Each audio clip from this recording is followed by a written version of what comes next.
Oh, and oh crap. 1 second. I'm dropping out. 1 second. No, it's okay.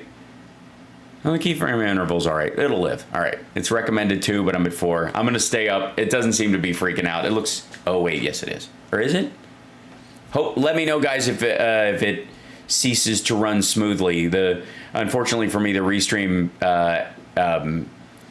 like reference screen... Okay. Yeah, the reference screen only... like works for a couple seconds and then it freezes, so it doesn't use up computer power, right? And therefore I go, it froze, I don't know what to. So I think we're up and going. It could be, I believe so. Could be, I think so. We'll see if it's coming up on those other things, but I think we should be up and running. Oh, yay. Okay, good. All right. Thank God. YouTube is up also. All right, good. All right. Now and look at that. No jagged video. Look, guys. Look at that. I'm not pixelating like Max Headroom. It's unbelievable. Yeah. Phew. Back in 2020. Thank you. So, hi, chat room. Sorry about the I had to do it while doing the first 2 segments, so it's a lot when you're having to like personally type in your stream key and get things back up and running. Yeah. You don't have to do that. I know I'm only on 1 day a week. I get it. I'm gonna have to jump on GarageBand and start sawing something together. This is the House Bar Show. And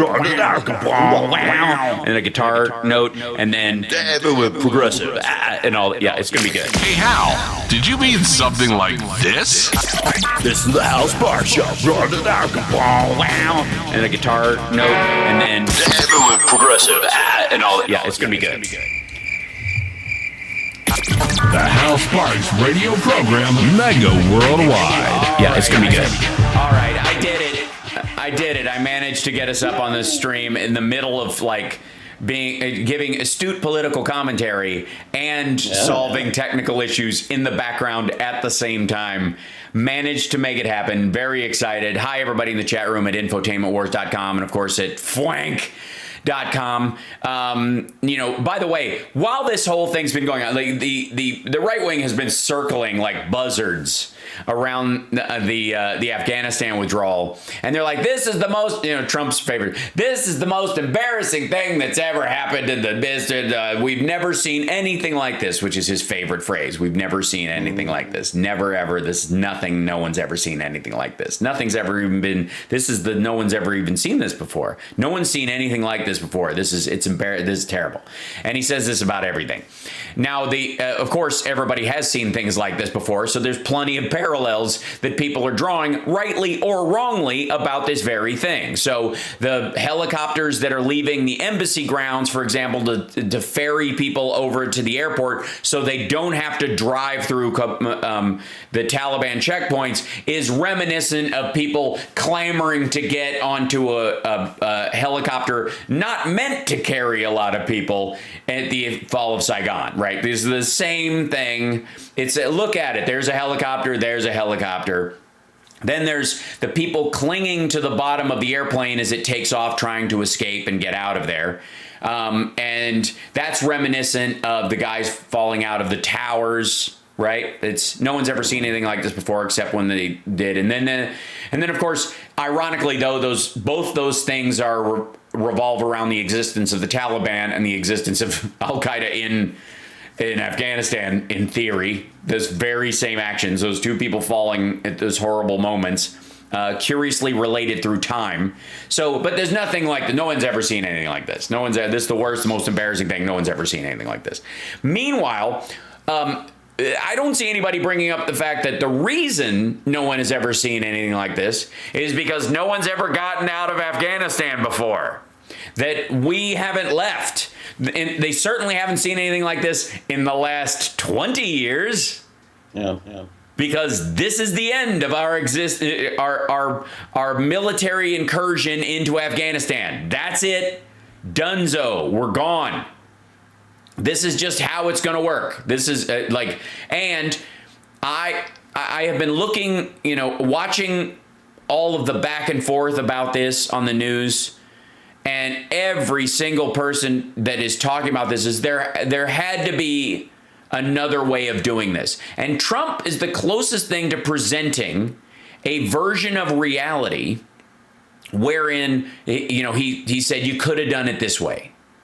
Did you see what his plan was, Johnny Million? No. What was his suggestion? His plan was, first you get the people out, the embassy personnel, the Americans, the civilians, which would collapse the government, but we'll hold at that point. You evacuate every civilian who's working in conjunction with the government. You pack up our embassy. You listen to me. You pack up the embassy first, which is, I think, one of the best ways that you show that you believe in the government as it stands, and you have faith in its ongoing ability to exist. Of course. Yeah, is that we're closing our embassy and evacuating every American civilian from the country. So, okay, great first move. Then he said, destroy all the gear, blow up all the equipment so that the Taliban doesn't get it. Now, the gear the Taliban is getting is in large part either the stuff that we gave to the Afghan military that they were presumably going to use on the Taliban, which is, by the way, not the state-of-the-art stuff that we have. It's the stuff we can't sell to other countries.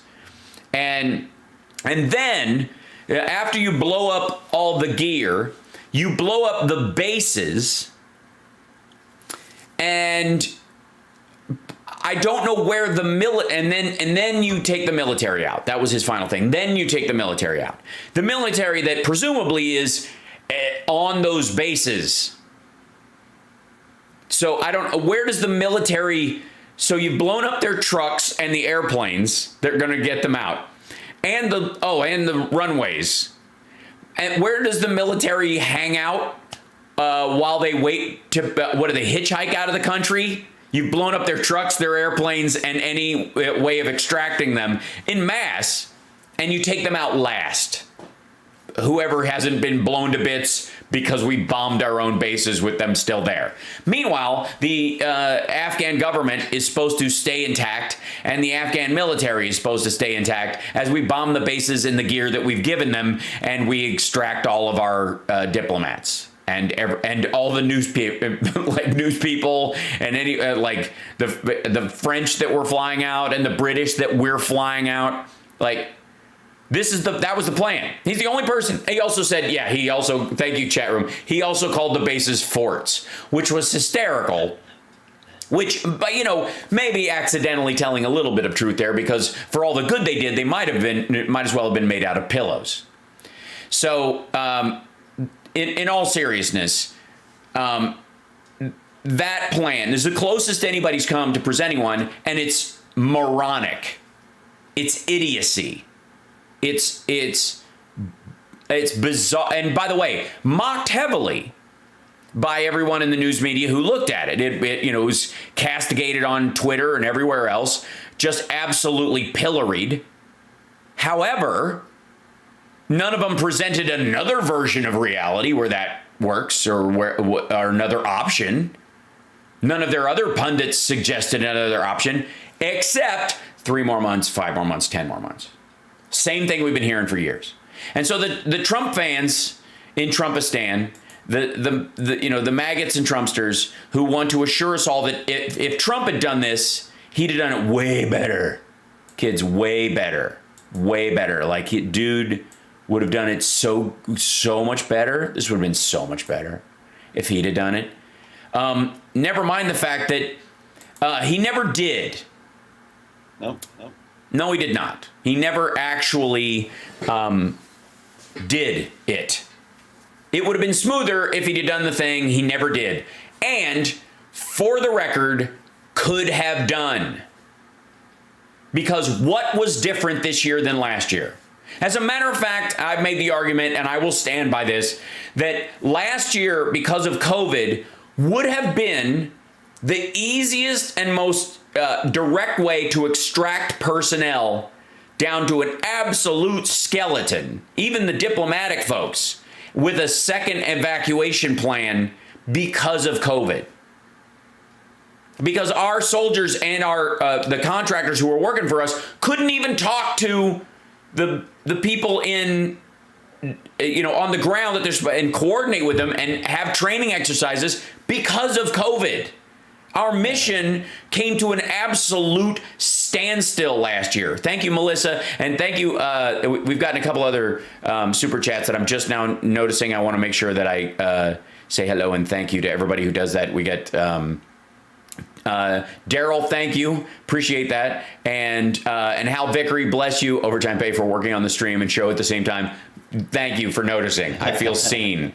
And also, we've got some new members at infotainmentwars.com at the YouTube channel. You can become a member there, or you can become a subscriber on Twitch as a way to support the show. Love it. Thank you, thank you, thank you. Now, COVID would have been perfect cover. I personally believe that if you wanted to start getting everybody out, the whole fact that the whole country had shut down, the world had effectively shut down, there was this concern about variants, there were spikes going on all the time. We had 2,500 remaining forces in there. You could have absolutely said, I'm sorry, we got to get out now, and we have to call our diplomats home. We're going to leave the building there, wink, wink, nod, nod. Don't mind the fires. We're not burning important documents that we don't plan on taking with us. It's just it's a COVID protocol. We're burning, PPE. Just trust us. And getting everybody out during that time would have been the easiest point in the last 20 years. I mean, if you're going to count all the times we didn't get out, and the time we're in right now. So the biggest egg on the face of anybody who claims that Trump could have or should have done it better and he would have been great this year as president, then why did he punt it last year or the year before that? Because nothing changed. We now know that the intelligence assessment in the military that was getting all the way to the president's desk all during Trump and very possibly in the last year of the Obama administration, when they were, when the campaign was going on and all this kind of stuff, where, there was a lot of watery stuff going on as far as politics at that time, and Afghanistan had fallen into the forgotten war. All of those details were there. We knew this. We knew there was an overly rosy picture. This is, if the one comparison nobody's making is this particular one to Vietnam, that in the end of Vietnam, the generals were giving we just need to stay a little while longer. We've got this together. That is the most direct parallel. Everybody's happy to make the helicopters off the embassy parallel. Everybody's happy to make the extraction. It's like a fall of Saigon, da, da, da. They're happy to make those kind of material ones because they have pictures involved. But the real singular parallel between these two conflicts is that in the last years of them, the generals were painting an overly rosy picture to try and complete. And by the way, I'm not even 100% faulting them for doing it, because they may have genuinely believed it. They may have genuinely gone, yeah, we always hear this crap from grunts on the ground. We know that we're seeing this, and we're hearing from these guys that they're going to pull back, and so they're coordinating all this stuff. And they may genuinely have believed that it would have just a little while longer. But it's not. That's why we have civilian leadership. That's why we have a president who's a civilian, who's the commander in chief, because they can override that and go, no, you guys think everything is a nail because you live as a hammer. And that's okay, because sometimes we need carpentry, and it's super important. You do your jobs great, but sometimes this ain't your job. And your job the perspective that you go through your job with is not useful in this circumstance. It is better served us moving you somewhere else where you can do some good. So I mean, even faulting the generals for doing this, I'm not even doing that. I'm just saying the reality didn't change. And the reports to the president in the PDBs did not change anytime over the last 5 years. Did not. So if Biden says we're getting out because they're painting an overly rosy picture, and the real intelligence is that there's no there with the government, there's no there with the military, we got to get out. We're not messing around. We can. And the statement he gave, and we got to take another break. The statement he said, in both in his interview with Stephanopoulos, the couple of addresses that they've made, and then yesterday speaking and having a presser. I think the key phrase that he finally said, which I think summed it all up, was if Osama bin Laden had attacked us from Yemen, would we be in Afghanistan right now? Would we? Because the Taliban ran Afghanistan then. Would we have said that's worth $1 trillion and the lives of our citizens and our soldiers to go in there and and regime change that country from under the Taliban, apropos of nothing, apropos of it not applying? Would we have done that? And the answer is of course not. I mean, Bush would have wanted to. But the reason Afghanistan was seen as the good war was because it was the one with the point. And that would have been Yemen, had Osama bin Laden been there. The other question is, would we be in Yemen for 20 years? No. So, this is, the fact that there's no there, and there definitely has not been for the last 5 years, is the thing that I am not hearing any answer from anybody, any critics on the left or any hawks on the right or I guess just freak out, Biden must resign impeachment talk on the right. None of them are saying, well, Trump was getting the exact same assessment in 2019 and in 2018. Why didn't he do anything? Did anything materially change? Did the military get better while Trump was president? Did the government get more secure? No. As a matter of fact, he helped undermine it. We got to take a break. We'll be back right after this. It's the House Sparks radio program, Mega Worldwide, on WCPT Radio, Chicago's Progressive Talk. 773-763-9278 is our number. We'll be back right after this.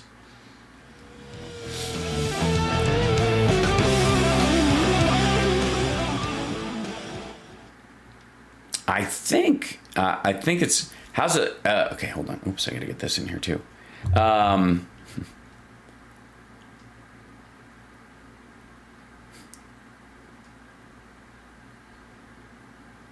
Johnny Million's echoing. Say something, Johnny. Oh, that's weird. Oh, yeah. Johnny Million is echoing. All caps. That's weird. Let me see why. Hold on. That might be my fault. 1 second. Say again. Could be my circular breathing echo. It could be. Echo. It could be. Could be. Could be my parrot. Think so. Echo. Is there a delay in it? Stadium echo. Is it a slapbacky kind of echo? Still echoing. I don't know why that is. Let me see. Say something, Johnny. Check 1, 2. Are you ready to rock? How about that? Did that help?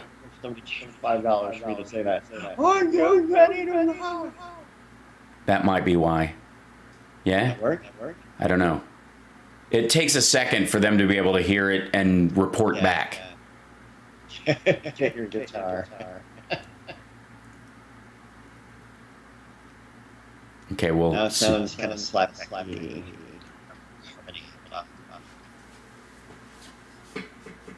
I'm trying. No, I like the echo. I hear... thank you, Nancy. Just curious, could Johnny be in his man cave? Yes. Reverb and echo? That sounds lovely. Oh. Well, I don't hear that. I don't know why. Why would I hear... Hello. Okay, let's go. Hold on. One moment, if I could. First of all, put this in here. We'll go back to there. We're back in 20. Thank you. I don't think I can yodel. Oh, don't sell yourself short. Of course you can. Can you yodel? Oh, I should ask you. Yeah. What can't I do? Let's see. Why would there be? Because honest to God, like, I hear you. I don't know why it would be. Attention, attention, stop what you're doing. Because we're coming back to the Hal Sparks radio program, Mega Worldwide. I don't know what's. They went a little crazy with it, and I appreciate it. Now let's get back with Hal Sparks' radio program, Mega Worldwide. Yes, get back with me. Get back to where you once belong. Somebody said Chicago's echoing too, so it could just be everything coming in. It could be. Yeah. Perhaps that's what's going on. There's multiple ways to find this out. I will just start. I'll just start. I'll do whatever I do all the time, which is troubleshoot while being smart. Yes, It's just. Right, It's just I'm gonna quit looking at the comments. part and parcel. Yes, it's very distracting in that regard. Now, They start making requests. yes, then it start. Yeah, because if you're, If somebody throws $5 and says to make Johnny say, "Are you ready to rock?" What am I supposed to do? I know. Yeah, we're done. Like that's locked in. Oh wait, maybe hold on. There might be a possibility. Could be. Don't know. Working on it. During your troubleshooting accent. Yeah, it always happens. I always switch to an accent when I'm trying to think without getting upset. Like I said, it's the same thing that makes me sing when I feel road rage. It's a great way to get rid of road rage. It's so much better. You know what I mean? Look at this moron trying to kill all of us. You know what I mean? Like, that's like, why don't you just pull into traffic? It's not like the rest of us are here. Right. Yeah, and it's much cheerier. It's also based on my concept that no one ever feels better after road rage. No one has ever been refreshed by road rage as much as you think it's important and all this kind of stuff. Yeah. Nothing road rage can't make worse. That's right. So, no interest. So, let's see. I think it's, yeah, Johnny. Yeah.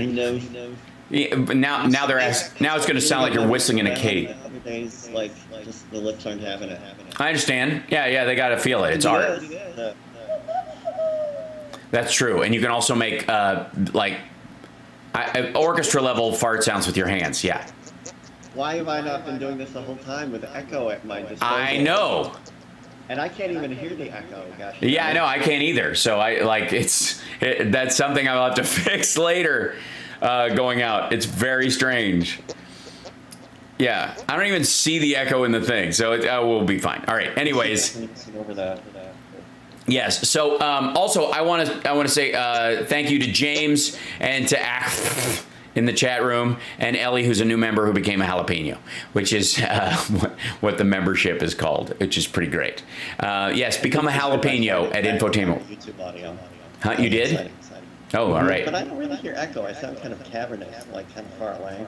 Right, so a bit of a reverb. Yeah, we'll fix that over time. But right now we're okay. I needed a break from just the geopolitical for a moment, just to deal with small at-home. This is what we would call domestic politics, domestic issues that we got to finally deal with. And I will say that over the last, I don't know.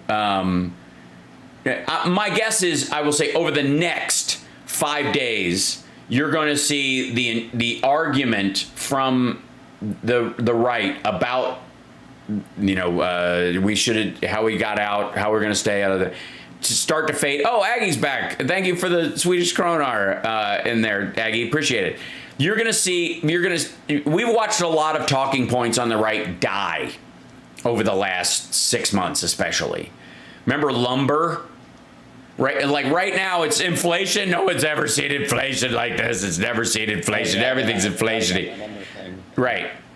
The job numbers, they got rid of 50,000 union jobs, which, by the way, was up from 38,000. They just padded it even more. These union jobs. Meanwhile, we're voting against the infrastructure bill, for the record, that kind of thing. So I think the death of the Afghanistan talking point over the next couple of weeks, especially, but as we get about 17 to 20,000 people out, and we've been extracting somewhere in the order of 5,600 to I think they're expecting 7,000 out today alone, people and families, and that the overall number, including the interpreters and their family members, is somewhere in the order of about 45,000 people. That at this schedule, by middle of next week or Thursday, the vast majority of them, there will be harrowing individual conversations about stuff, but the vast majority of them will be out. Those that left that way, some will be weren't necessarily in the Kabul area, for example, were in the south or the west and fled over the Iranian border with a lot of other people and are being found there and moved. Right. And so they're in contact, but we're not hearing their stories because it's not part of the Saigon narrative. So you'll never hear about them. The other thing you're not hearing very often is that until late yesterday, they didn't start talking about this, but it had been happening for the last 4 days. Apparently, they just chose not to bring it up in the news. But maybe it was because they weren't being told. Is that the military intelligence has been extracting people who are outside the Kabul airport and flying them in from isolated spots. So instead of saying, try to make your way to the airport, they're saying, actually, everybody's trying to make their way to the airport. Go out to this part of town where the Taliban doesn't seem to give a crap. We'll land a helicopter there. Get in there. And that's what they've been doing. But you can't use that spot more than once, because if a Taliban gets tipped off that people who helped us are leaving from there, they might start stopping people from going to there because it looks shadier than just trying to get to the airport. So it's piecemeal, bit by bit. They're pulling people out that way. So, and again, we have to remember throughout this whole thing, it's Afghanistan. Yesterday, we're saying the president said there's no way we can guarantee your safety. And none of the reporters who have been there have been told the U.S. for the last 20 years, at any point, the U.S. military can guarantee your safety. Not Richard Engel, not Rachel Maddow when she went, not Sean. Oh, right, Sean Hannity never went. Tucker Carlson never went. None of those folks. No one's ever been told the U.S. military can guarantee your safety in Afghanistan. Are you out of your mind? It's embarrassing to suggest it. We got to take a break. We'll be back. Your calls next hour, 773-763-9278.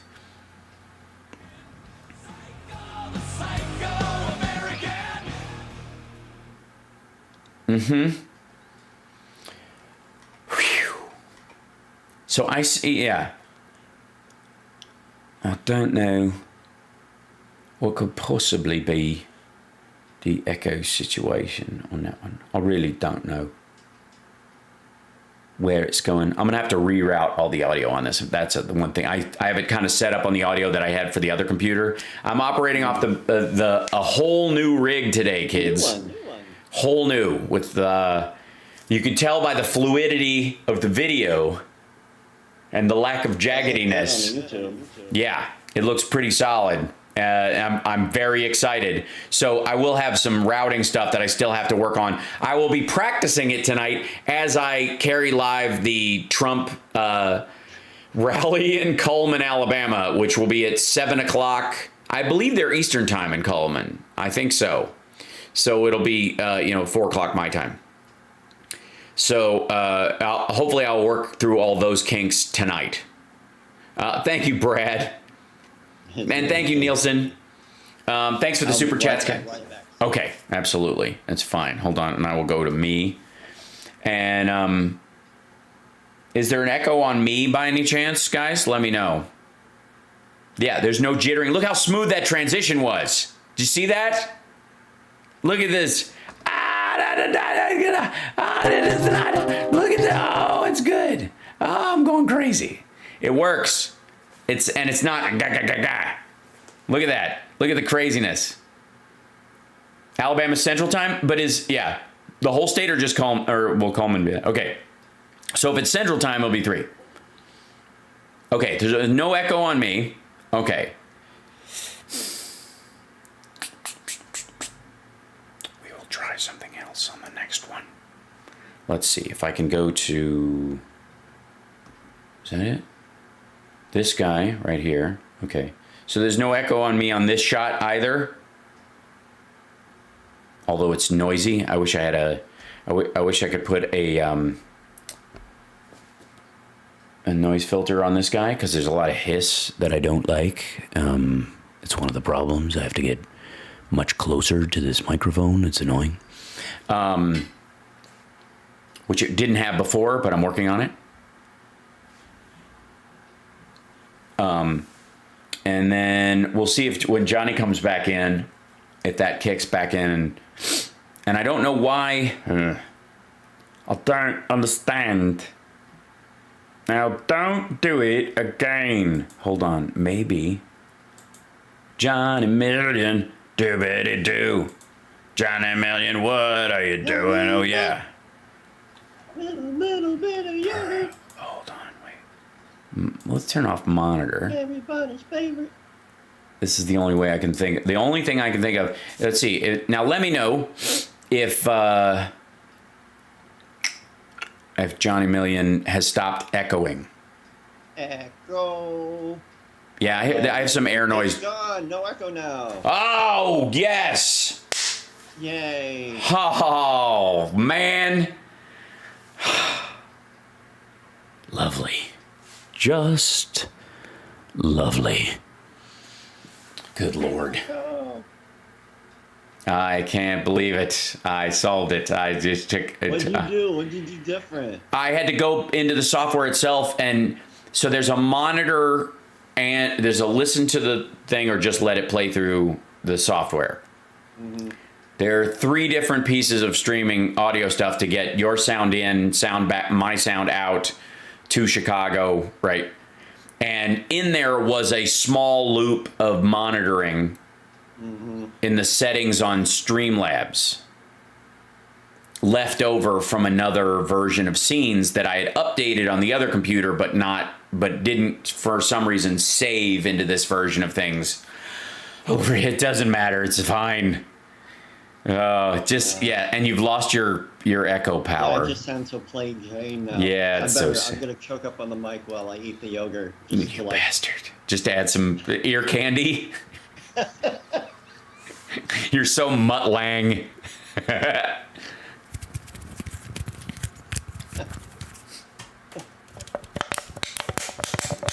Who needs a drum solo?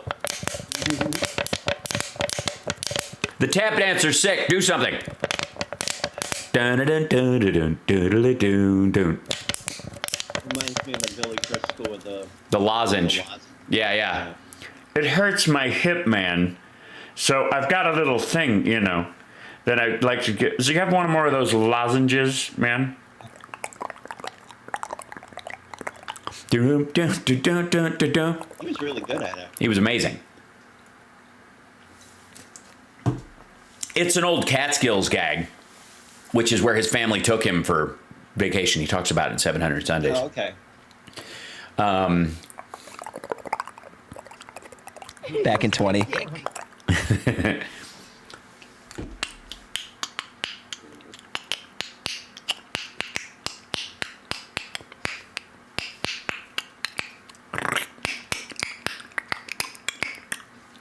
That's mine. I wonder if somebody tuned in right now. They're just like, oh my God, how... He's lost his mind. Hello.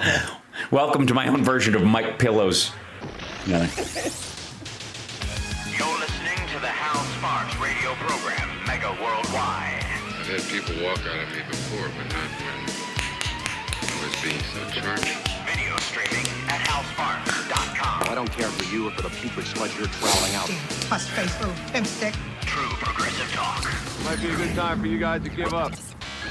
I just have to let Turn me up, Hal. They want me louder. I think you should be louder, Johnny Million. I really, really do. Right. I turned you down because apparently the echo was annoying, but I fixed the echo, so now I can turn you back up. There you go. Is that? Oh yeah, there you go. Here he is. Here he is. Feel it, like it. Yeah. So and I'm curious. Do we Chicago? Do we have callers on the line? Because I'm sure folks have something to chime in on this whole Afghanistan. Give me a moment to screen them. Thank you. I appreciate that. Yeah. So 773-763-9278. I'm desperate to hear what Trump's plan that was going to get carried out was going to be. You know what I mean? You know what I'm talking about? I'm like what it was. What was the magic? Oh, yeah. I think we have I used text to speech on his statement, and it sounded vaguely like something like that. I mean, it's an older computer program, so that's what it was. There it is. That was Trump's plan. And also, of course, to dole out 5 eggs. So I have. Have you watched? I mean, I don't know, Johnny, over the last little bit, what most of your view of and pardon me while I bring up a piece of software with people over your face, and I apologize. A lot of my viewing lately has been the madness of watching anti-vaxxers die. Yes. The brutality of these poor folks who somehow think that here's the difference. There's 2 groups. One is I should have gotten the vaccine right before they put on the ventilator. The last thing they said to their family. Now the family's getting vaccinated. It's a horrible, horrible thing. Then there's the people who got really sick, are this close to being put on a ventilator, or have just gotten off a ventilator, and we're like, "Would you take the vaccine?" I don't know. I'm not even. Well, I have to do my own research. That lady was amazing. Like, does your time on a ventilator count as research? Seriously, would that be the control in the experiment or the experiment itself? It's so like that I think is the part that shocks or amuses or amazes or disheartens the most amount of people. And by the way, we're getting a request for 5 eggs. 5 eggs in the chat room. So don't forget. 5 eggs in a month. That's all you get. 5 eggs. All right. So just remember, 5 eggs in the chat room is very important right now. And you don't have to eat all 5 of them. Eat 2 eggs a day. Right. You can eat 2 eggs a day. Right. But remember, you only get 5 eggs. 5 eggs. All right. So we have calls. Oh, we do have calls. Excellent. Okay. Well, let's. I'm curious. Sight unseen. Who do we have first? Chicago. Up first is Roosevelt from Chicago. Excellent. Hey, Roosevelt. Welcome. Hal, thank you for taking my call. How you doing, my friend? I'm good. Go ahead. Okay, here we go. Did you remember when you made the comment, why are we bringing in all these people from whole countries? Yeah. Oh, yeah. Yeah.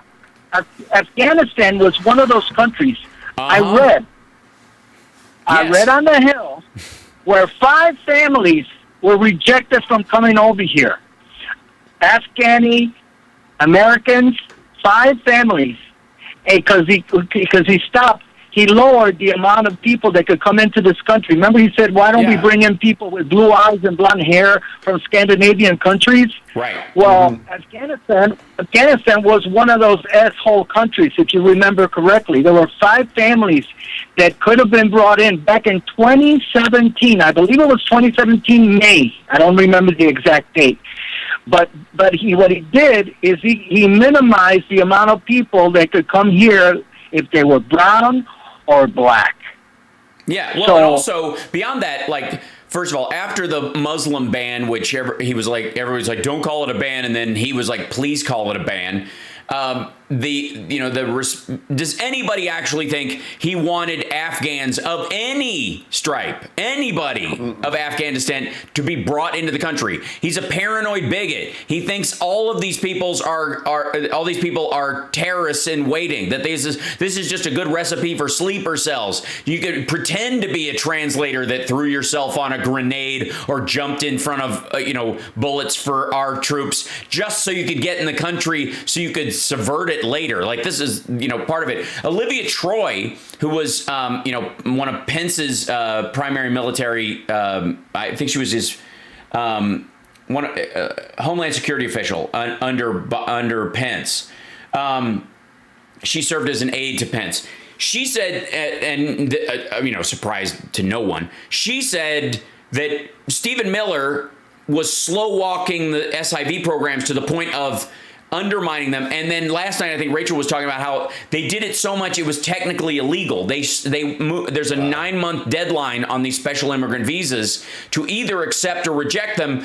And what they basically did was held them on the line for it longer and longer, hoping they would either, I suppose, get killed or go away.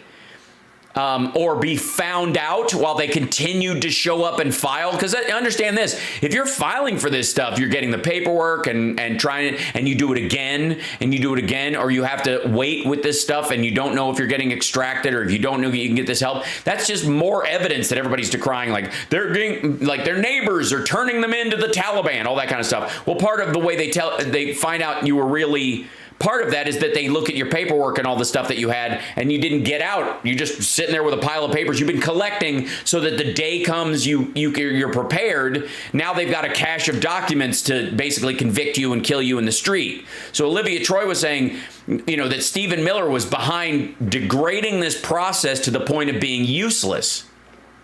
So, and of course Trump didn't want any Afghan citizens in the country.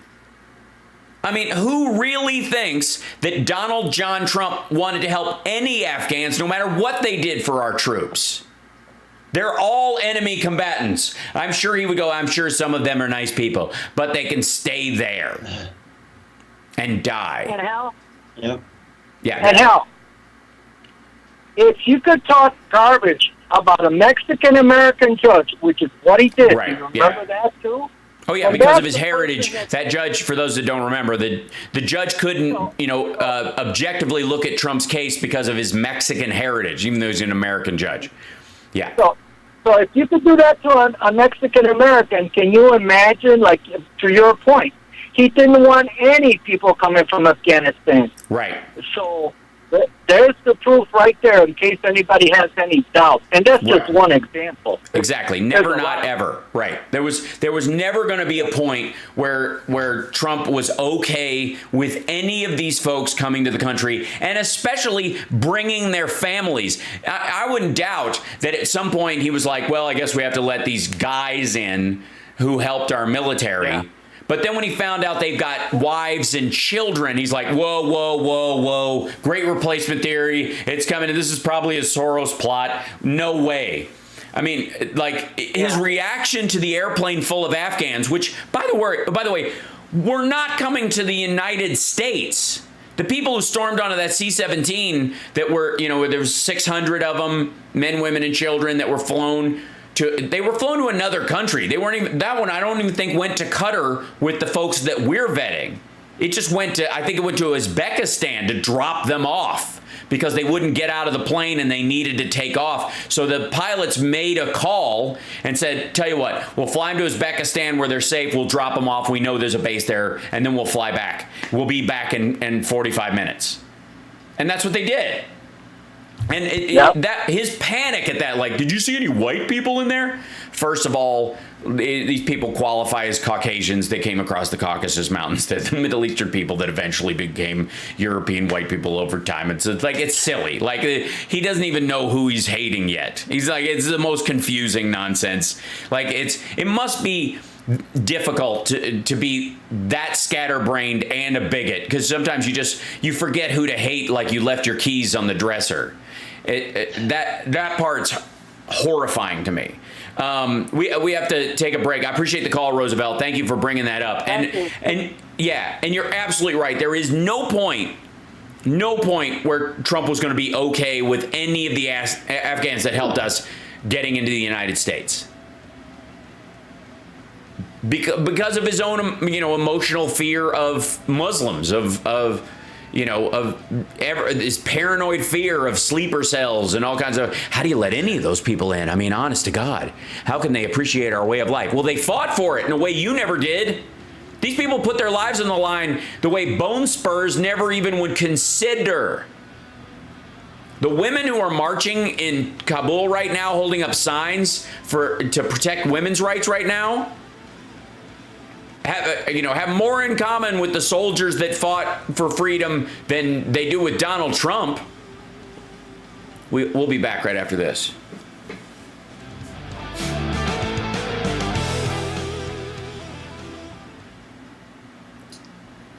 Yeah, so this was... Scandinavians do not wish to leave free healthcare. No, I'm guessing no.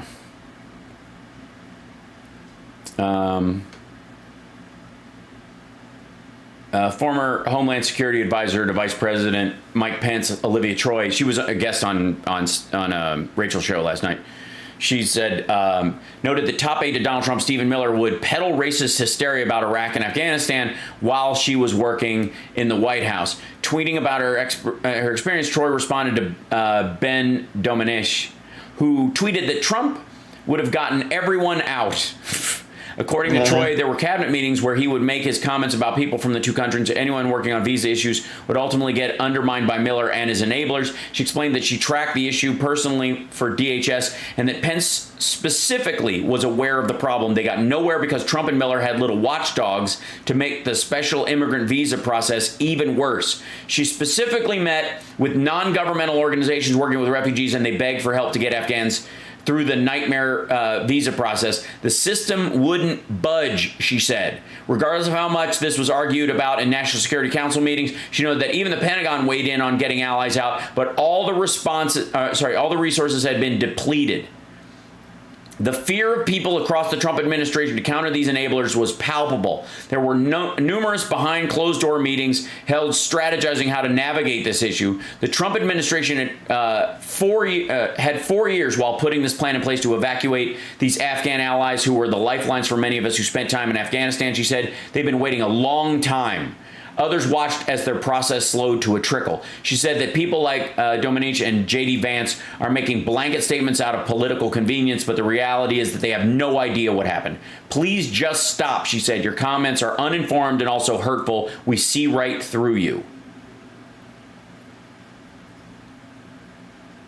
Yeah, he said President Trump would have gotten every single American interpreter and piece of equipment out of Afghanistan. The man understood optics. The man understood optics. Because that's why you would want to get them out. Optics. The media's kid glove treatment of Biden enabled this disaster. First of all, there was no kid glove treatment of him. They've been pillorying him. Let me bring this up. Attention, stop what you're doing. Because we're coming back to the Hal Sparks radio program, Mega Worldwide. Oh my God! They went a little crazy with it, and I appreciate it. Now let's get back with Hal Sparks radio program, Mega Worldwide. Thanks so much for the super chats, guys. Raymond, thank you so much. You're amazing too. And hold on, I don't know why this page doesn't want to stretch out. It's driving me crazy. It's always a something. So so insofar as I'm gonna pop out the chat. That'll do it. Pop out the chat, suckers. Insofar as the Trump administration, and we're going to get to your calls in just a second, 773-763-9278. The mythology currently floating around the right wing, made clearest by Ben Domenech. Is that pronounced Domenech? He said, this was his tweet, President Donald Trump would have gotten every single American interpreter and piece of equipment out of Afghanistan. The man understood optics. The media's kid glove treatment of Biden enabled this disaster. Okay, for the record, if he could have or would have, he would have. If he actually cared to, if he wanted to, if he needed to, he absolutely would have solved it already. There is no there in this. Whoops, I get a little bit of jaggedness on the shouldn't be simmer down. So Olivia Troy, who worked with in the Trump administration, was responded to it. She goes, there were cabinet meetings about this during the Trump administration where Stephen Miller would peddle his racist hysteria about Iraq and Afghanistan.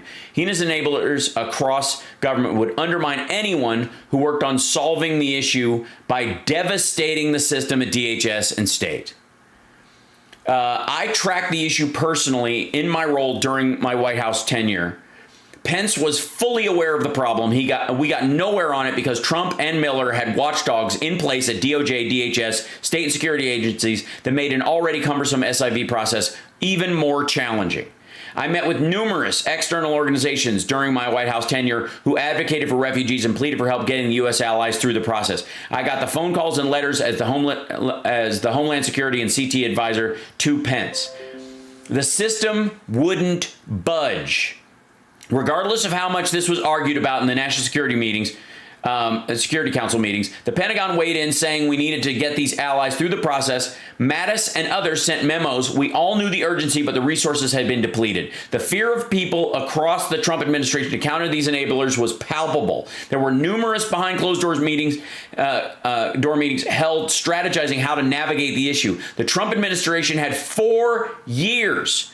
Trump had 4 years while putting this plan in place to evacuate these Afghan allies who were the lifeline for many of us who spent time in Afghanistan. They've been waiting a long time. The process slowed to a trickle for reviews and other, quote, priorities, then came to a halt. To people like Ben Domenech and J.D. Vance and others who are making blanket statements and pushing narratives of convenience on Afghanistan, especially on the SIV allies issue, please just stop. Your comments are uninformed and also hurtful. We see right through you. Grateful for everyone advocating the urgency of getting our allies evacuated out of Afghanistan ASAP and those who are doing everything they can to help. It's the least we can do for these individuals. It's a matter of national security. The world is watching. It is embarrassing for anyone to insist that the Trump administration cared about any of these people. Or, I mean, I don't even really see anybody floating it with any depth. We'd have gotten all these people out as a generalized, and he even said because of the optics. Like, we'll get them out, we'll bring them over here, and then we'll dump them. Then we'll send them someplace else, right? It's embarrassing. Stop pretending that this wasn't going to be a mess. Stop pretending that there was a plan in place when Biden took office to get these folks out. Stop pretending that the Taliban hadn't already planned their move across Afghanistan, which, by the way, the time was running out on their ceasefire that they agreed to by the end of August. This is the window where we've got a ceasefire with the Taliban. If we're going to get our folks out peacefully without a shot being fired at our people, anyways, we're running out of time. And the Biden administration comes in and goes, look, they stopped everybody they could get out of this. So we got to start coming up with something. You know, we can't just park them all in Guam. This illusion that the facilities exist to take care of this many people there is ridiculous. We've got to choose multiple places to do this. We have to have a strategy in place for where they're going to go after if they're not coming to the United States. It does not mean they are all coming here. And many of them don't want to. That's not the point. Many of them kind of want to operate an Afghan resistance in exile, but they want to do it safely where their family isn't murdered. So you got to get them to, set up in Uzbekistan or set up in Qatar or in the, set up some sort of agreement with the Iranians not to oust them in the tribal region they're hiding out in Iran over the Afghan border, and keep Iran fighting for their border so that the Taliban doesn't do incursions in just to kill people and then run back in. Because that's all Iran really has to do is let up on the border or move their border back temporarily. The question is, do they think they could reclaim it after the fact? And what would that take? Because they're actually in contrast with the Taliban, because Taliban are effectively a Pakistani war force that are, that it's so murky. Like I said, let's we got a few minutes. Let's take another call before we go to the break. Who do we have? Up next is Earl from Hyde Park. Excellent. Hey, Earl, welcome. Go ahead. Hey, buddy, thanks for taking my call. You're doing a great job today, and I feel sorry for your job that you have to try to explain this to, let's say, some of the right-wing conservatives that may listen to your program. But I don't envy you, and I think it's going to be, for the most part, like water off the duck's back. But keep trying, I appreciate it. Well, go ahead. Just keep going. So the reason why I called in today was I also wanted to make you remember that in Germany, when he went over there to visit the grave sites, he called them all suckers for fighting the war, the soldiers, the American soldiers, and all that other stuff, because he was Captain Bonespur, and he found a way to get out of going. He wasn't patriotic, and so I don't want to. He can't imagine our soldiers sacrificing for the American way. He wouldn't do it himself. So why would he ever believe that Afghans would fight for democracy in their own country, or to support our mission there to try and create a stable situation where democracy could happen? He wouldn't do it. So why would he project that belief onto anyone? It's always about, in reference to the time you brought up, he allegedly said, what was in it for them? Right? Exactly.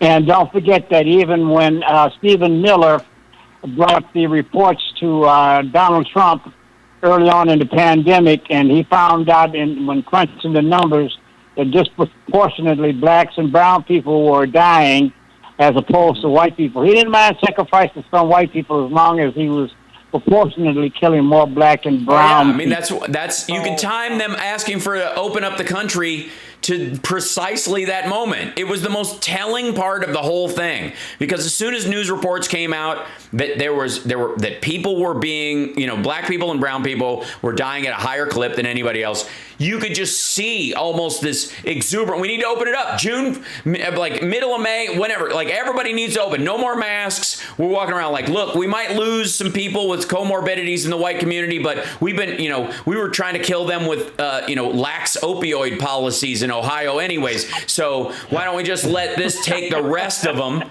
right? And then white, and then don't forget, And what I was just going to say was, don't forget, most of black and brown people were thought to be in urban situations. So if urban black and brown people were dying, that just helped out the Republican Party even more. So right. And great. I appreciate the call. Can you also reflect on the horse medicine dewormer that they Oh my God! Yes, the ivermectin. Thank you. Yeah, I appreciate that. We will talk about that as soon as we come back, because we also have to address the fact that COVID is rolling through the country, pillaring and purging life from red states, and the little town where Trump is going to be doing his little dog and pony show from has declared an emergency because they're out of ICU beds, and that's a tiny little place. That is, I've been to Cullman, Alabama. I shot a movie there. So my buddy Rob is from there. He directed a film that I was in, that I did with him, and he has a long history with Cullman. Cullman's a wreck, and Trump has decided to help them along by bringing in a giant super spreader event in a pasture just outside of town. We'll be back right after this.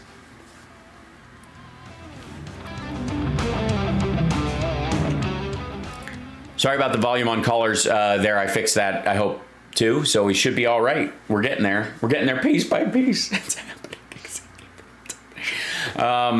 Yeah.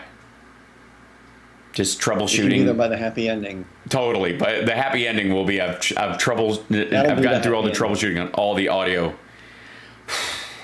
But we're there. All right. And it is hot in this room because the sun is very hot on the window right here.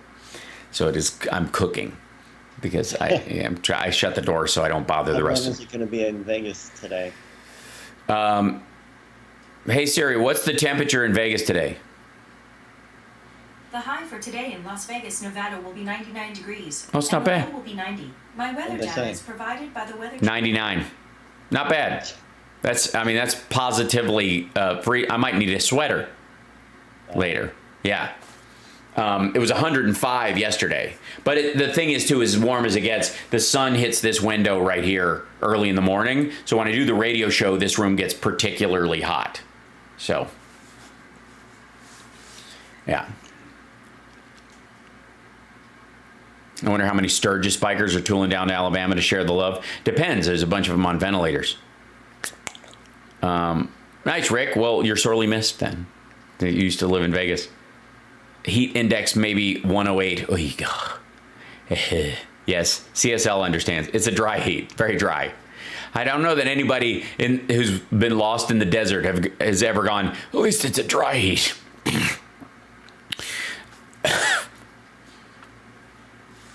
78 in Anaheim. Carl, you're just being mean at this point. Now it's just like, why don't you just put 76 sunny and breezy? Regeneron, monoclonal antibody, Abbott, and DeSantis are pushing this to make money. Well, yeah, that's the other story too with DeSantis and his buddy who he invested in Regeneron in the company.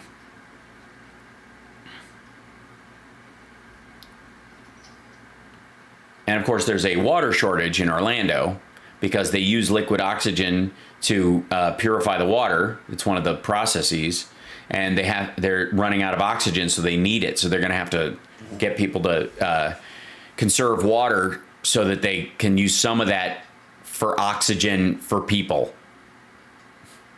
like that are on ventilators or are sitting in their car on oxygen, just hooked up to a tank. Like, Jesus. Okay, coming back in a minute, I think. And then... the funny thing is, you guys know how, like, awesome DeSantis and... Okay, thank you. Well, I'll wait until we get on the air. Okay. I like questions I've been given. You guys know how awesome.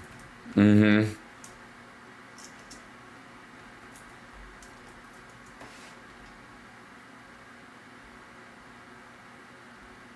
I know I'm only on one day a week. I get it. I'm gonna have to jump on GarageBand and start sawing something together. This is the Hal Sparks Show. And a guitar note, and then progressive, and all. Yeah, it's gonna be good. Hey, Hal, did you mean something like this? This is the Hal Sparks Show. And a guitar note, and then progressive, and all. Yeah, it's gonna be good. The Hal Sparks radio program, Mega Worldwide. Yeah, it's gonna be good. Keep going. I'm not afraid to dance. I'll do it. Now that I've got not jittery video on the live stream, I like, this is a major move forward. I'm very excited about this. I still got some tweaking to do, obviously, on the system, but it's so reassuring. It's nice. Because you've got some twerking to do. That's true. Yes. Yeah, that's my... I'm so happy OnlyFans shifted their policy so I can really make, because I was having a hard time competing with the other stuff. I just was, you know what I mean? I'm fairly PG-13 in terms of that, I think, in my stuff. So it's nice that they broomed off all the high-end, explicit stuff, so I have a chance. Right.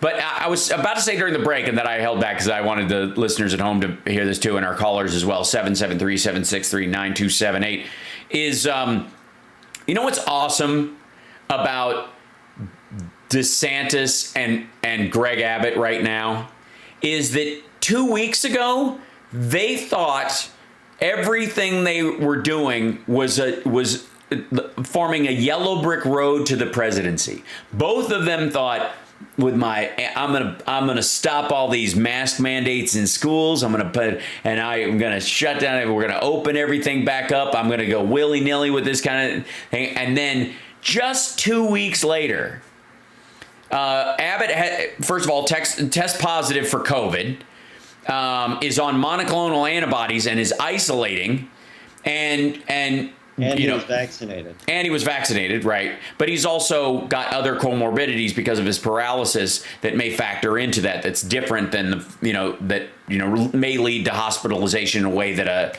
a person who isn't, could be. I don't know what his medical situation is, but it points to that.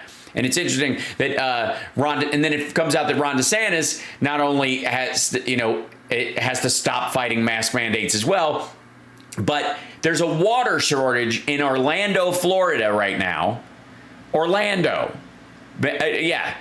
now, because they use liquid oxygen to purify the water in the water purification systems in the city, and they need the oxygen for people who have COVID. So they're going to start rationing water because they can't make as much clean water without this oxygen. They have to divert the oxygen elsewhere to keep the citizens from just dying. So it's let's see, death or dehydration. Do you want to drown in your own lung fluid, or do you want to become beef jerky? This is your options in Florida. This is the kind of Republican leadership. Again, the Republicans, government can't do anything right. Elect me and I'll prove it. I'll show you. Yeah. Yep, every single time. And then we find out, of course, that, while the story about Greg Abbott being on using the Regeneron monoclonal antibodies, which is like REGN-CoV-2, which is what is the actual name. They keep calling, I'm on Regeneron. The company's name is Regeneron. That's not the treatment. It's just stupid. Annoys me. You know what I mean? It's like you're taking ibuprofen and you're like, I'm on Johnson & Johnson. I'm on Bayer. I'm on Bayer right now. It's aren't people taking like horse medication right now? Yes. Too? So then the story comes out about ivermectin. Now, ivermectin is an anti-parasitic that when you have an extreme case of scabies, you might be put on ivermectin at a relatively mild dose, but it basically makes your body inhospitable to parasites temporarily. By the way, COVID is not a parasitic infection. It's a virus. There are no parallels. And this idea that ivermectin will even work is untested, and that's not what it's for, and that's not what you use it for. If you did, you could fight flu with ivermectin. It's just silly. Like, no one ever does that. But the worst part is because people have been trying to get ivermectin prescriptions from their doctors and they won't give it to them, they've turned to veterinarians or going into livestock supply places where you can buy ivermectin horse paste over the counter, which apparently tastes, according to the Daily Beast, like sour apple. Comes in sour apple flavor. Now, sounds nice. I think it comes with, like, there's a little sticker to poison control. That is, on the yes. side. Yeah, that would be that would also be on the label right next to sour apple. It's not safe for humans sticker. You know what I mean? Yeah. But I mean sour apple. Oh, so how many of us you're looking at that and you're like, oh, I'm Jolly way. Rancher. I'm way in the pleasant. Like if they put a not for human consumption on a sour apple Jolly Rancher, I'm sorry, I might have a hard time. Starburst. My mouth's watering. Yeah, right. A Spree. Oh, sure. Remember Sprees? Right. So, yeah. So DeSantis has been losing it over the last little bit as he's been kind of barking at reporters who have been asking him questions. The stills. I haven't watched any of it, but the stills. Oh, he looks like a happy man. He looks more unhinged in every single one. Yeah, or sad. There's only 2 freeze frames you get from him, which is this weird, like, if you just take any still of DeSantis, he looks like he's screaming at someone or about to cry. And it's indicative of kind of the soul matrix that's going on in this fellow currently. Because, like I said, he thought this was a winning approach.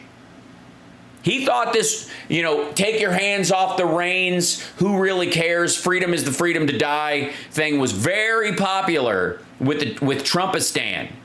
And now what he's finding out is that Trumpistan contains a lot of bots and trolls from other countries, taking the weirdest and most extreme and stupidest voices amongst the fringes and trying to drive them into the mainstream all the time. And right now, I think the most telling statistic is that DeSantis's margin of victory in his election when he became governor of Florida is now smaller than the number of people who have died of COVID in the state. The number of people who have died is more than the number of people that made the difference in his election last time. In Florida, not in this country, not in red states, not in, well, he pals around with Abbott, and so Texas's numbers are worse, and it's this kind of weird parallel. Florida. Now, who amongst us, at least when there became a vaccine, thinks that anybody that's died sort of willy-nilly from this, that might hold a grudge about this situation, and as far as their relatives go, that their relatives might hold a grudge, voted for Biden, for example? I don't think so. I'm going to go with the vast majority of the late bloomers in the COVID deaths in Florida, especially, are either anti-mask and anti-vaxxers or people who were directly infected by those people, which does not paint a rosy picture for DeSantis's future in terms of any electoral possibility. And then, of course, like I said, Greg Abbott's on monoclonal antibodies, and anybody who wants to know why you have to also be watched after by your doctor when you're on monoclonal antibodies is look at any of those ads on TV that have those really weird side effects where you could develop an infection and die of it. If you've been where there's parasites, if you've been anywhere that there's, any other kind of like bizarre illnesses that kill people, if you're prone to infections, or if you've had an infection lately, or if you've had hepatitis, or you could possibly run into anybody at, say, a right-wing gathering that has hepatitis, that may have hung around with Joel Greenberg, the chances are that your body won't be able to fight it off. And that it might also cause immunodeficiencies. Your immune system may be incapable of fighting certain things going forward, or may start fighting itself. All those, anytime you see one of those ads on television, look for the actual name of the drug itself, not the nice puffy, Gleamanex name that they give. Makes you feel like it's 72 degrees in your head all the time. The real drug name on all these things, a lot of them have MAB at the end. Anytime you see MAB at the end of one of the drug names, that stands for monoclonal antibody. Okay? It is that kind of a treatment.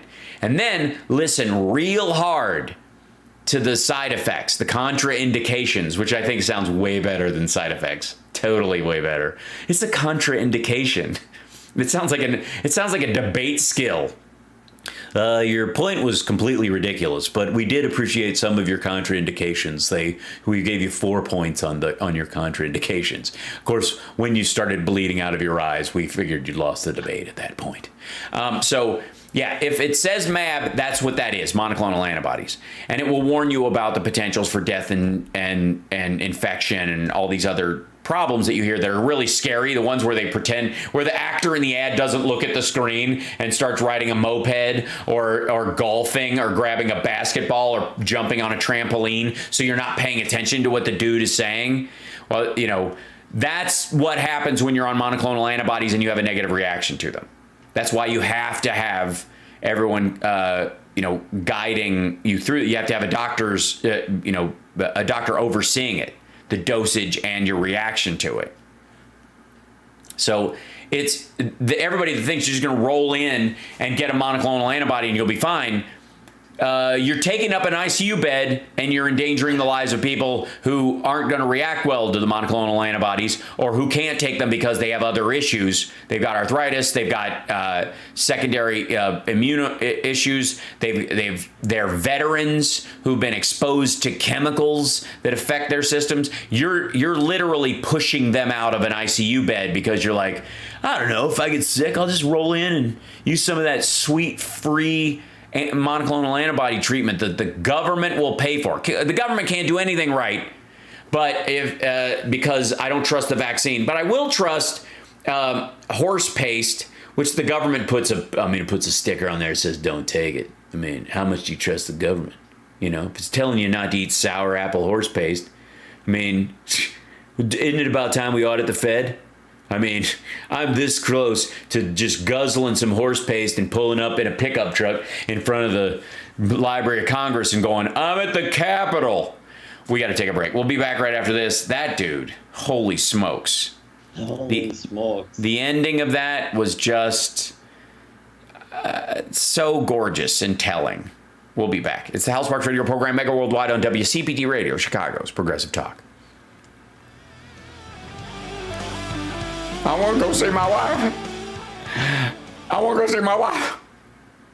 On Sunday night. What kills me is and I can say this. Just shoot me, Joe. The people who won't through the vaccine will go buy horse meds, or when they do get sick, they go running to a hospital, which is the same place that condones vaccinations. Like, we hate science, but when I get sick, give me your science. Oh, well, this goes back to the ACA thing.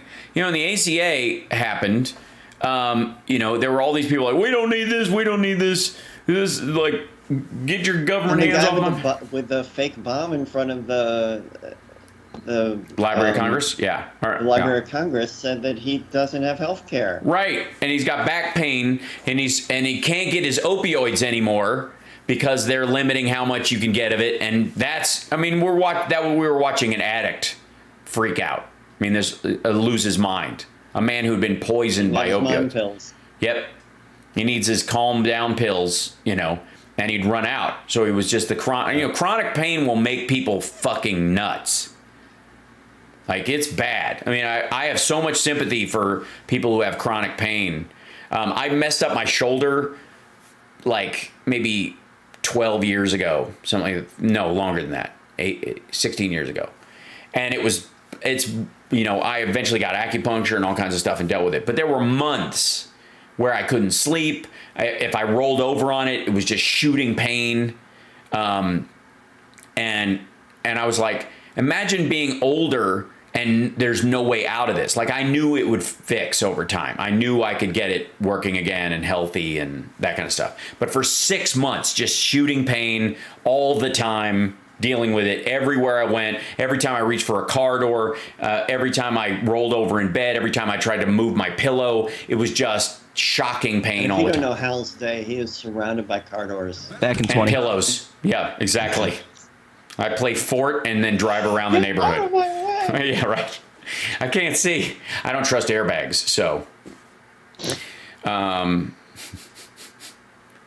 heard people have died because of airbags, so I had them removed from my car. Seatbelts choke you. If you're not tall enough, you could die.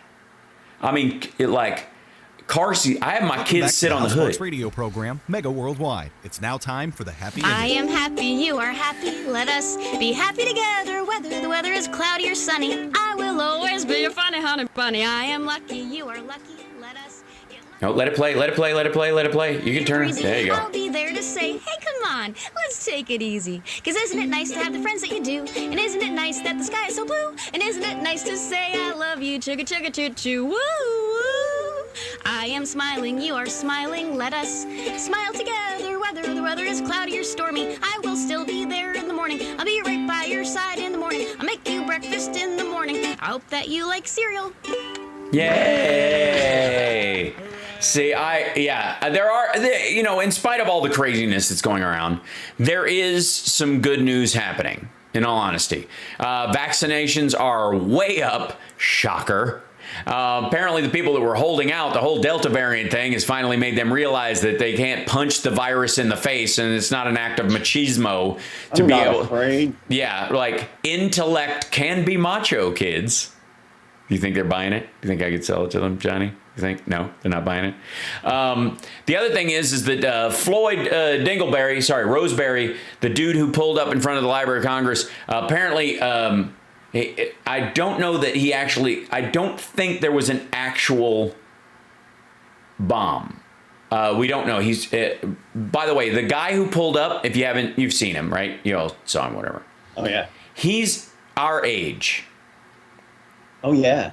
He's the same age as younger, you. Wasn't he like 47? No, he's 51. Oh, okay. He was believed to be 49. He told the court he's 51. He was charged with threatening the use of weapons of mass destruction and use or attempted use of an explosive device because he had a gas can full of fuel on his lap. So the whole fertilizer bomb nonsense was BS. Thank you, Aggie, in the chat. The judge ordered a competency hearing for him. I think that's wise. Yeah. What did I say yesterday, guys? What did I say? Because if you follow Donald Trump and you listen, and the last thing this dude posted on his Facebook page before he went live sitting in front of the Library of Congress, where he said, I'm here in Washington, there's the Capitol, here's another Capitol, there's another Capitol over there. I guess every building that's large to him is a Capitol building, which is just kind of gorgeous in and of itself. I said, in harsher language, that if you follow Don Jr., it will always end with you crawling on your hands and knees to the police as they give you orders, and followed by a competency hearing and someone looking in your rectum for drugs. This is what the rest of your this is the way the rest of your day is going to go if you decide to follow Don Jr. into any kind of battle. The statute includes a threat or the attempted use of the WMD, says legal analyst Joyce Vance, and authorizes a sentence to a life in prison. Because here's the thing, kids. Are you ready to give that guy another shot? Beyond the fact that, by the way, now that he's going to prison, he will have health care. Let's be abundantly clear.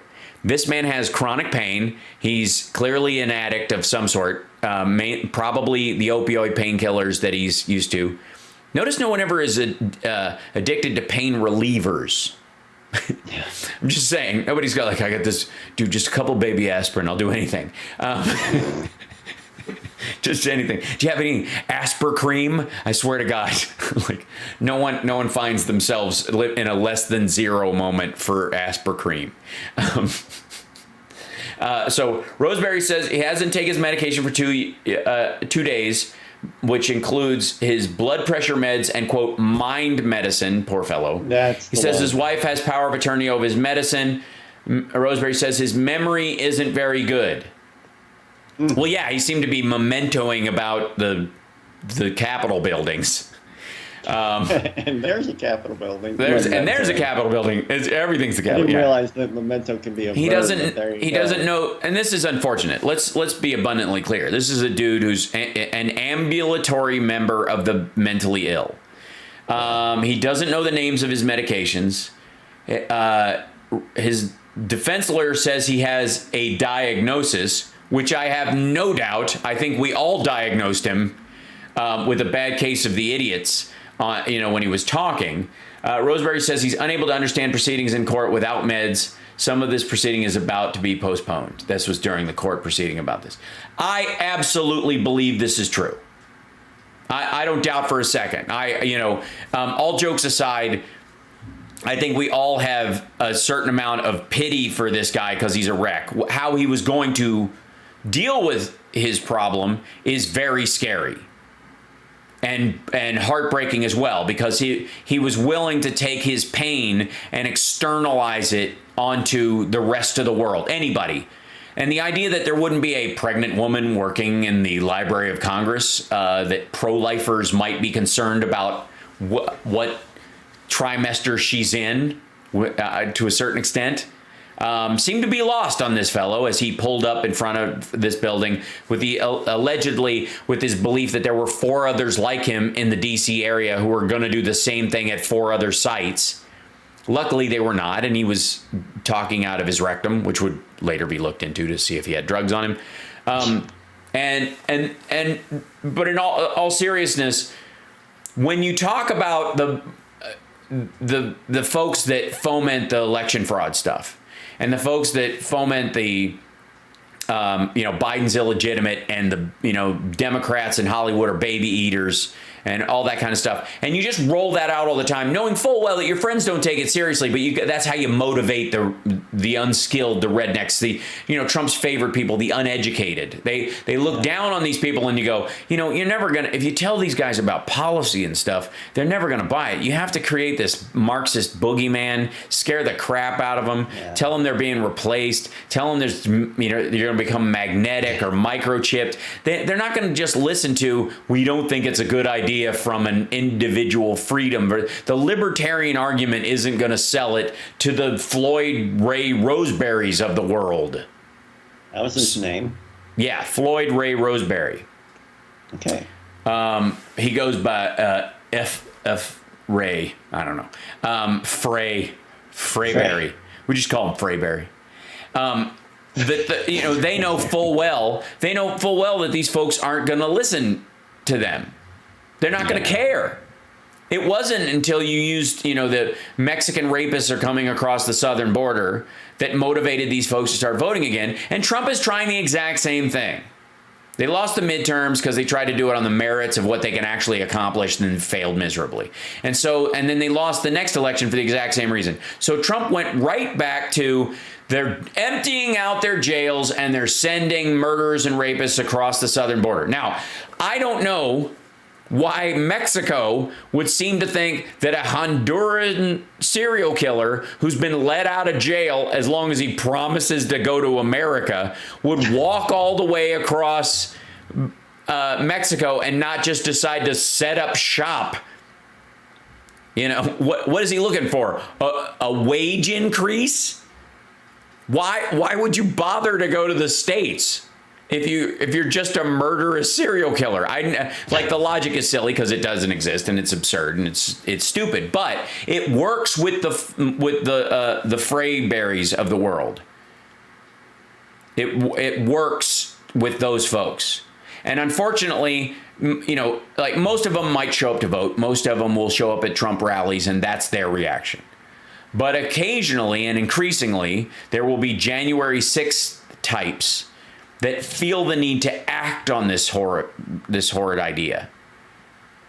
And morally, if you knew that there was a person in the house next door to you who was currently eating a baby, do you wait for the cops to stop them? You know what I mean? On a moral level, they find themselves in this magic world, right? I try to go look for the person who's at the top of the baby eating pyramid. Sure.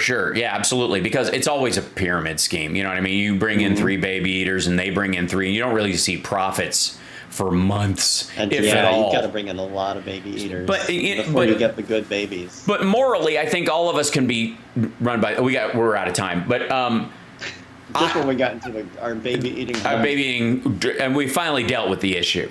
We will see you guys next week. Thanks for tuning into the House Sparks Radio program, Mega Worldwide. Don't forget to like and subscribe at infotainmentwars.com or at twitch.tv/HalSparks. That's a great way to help the show, and patreon.com. We'll see you next time. Bye-bye.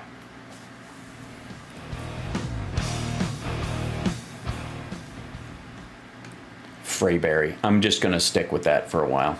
All right. Good show, guys. I'll see you next week. Thank you. Thanks, Chicago. Bye-bye. So... Oh, God. And now I get to get off the air and do a little bit of troubleshooting on the setup. But vast video improvement, quality-wise. Yeah, you look fantastic. Yeah, thanks. And did you start... Wait a minute. Did you just start slapback echoing as soon as I shut off Chicago? Oh, I don't know. You did. Oh, wow. What the heck? That's coming from the other source, though, so that's not my fault. I don't know what that was. Why? Okay, I'll turn that off, and then I'll turn this on, and then I don't understand why. Oh, maybe it just kind of bounced back from the Google circle or something. I don't know. We'll figure it out. Circle of something. It's the circle of life, and it fools us all. The slapback echo. Yeah, I don't know. And it just, it just came back. Yeah, it literally. No. Circle of life fools us all.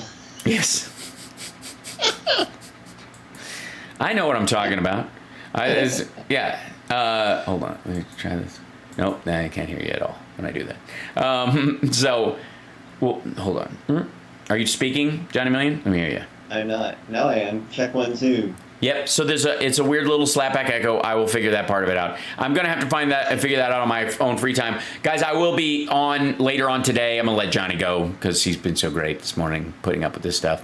And thank you, everybody. Sorry for I was late getting. That's right. I log in every Saturday morning to put up with Hal. It's terrible. I'm so sorry. Just go have a baby. Just go ahead. On us, well, you know what I mean? Yeah. All right, and then I'm gonna eat it. I'm gonna warn you right now. I'm gonna eat it. Was it a David Cross who said it may have started all this with his Jew baby joke from on Donald Trump or not on Bush? Remember that? He felt at a certain point that Bush could just eat a Jewish baby on camera and nobody would give a shit. It got so bad that he's like, "This is the best Jew baby I've ever had," and everybody go "Oh, it's good. I'd like to have a beer with him." Man, that guy could simultaneously horrify and entertain me. Well, that's the goal. I mean, you have to, I won't repeat them, but there's basically the 3 R's that you go through if you want to be an alternative comment, that you have to basically be revolting on purpose, and basically Louis C.K. found a way.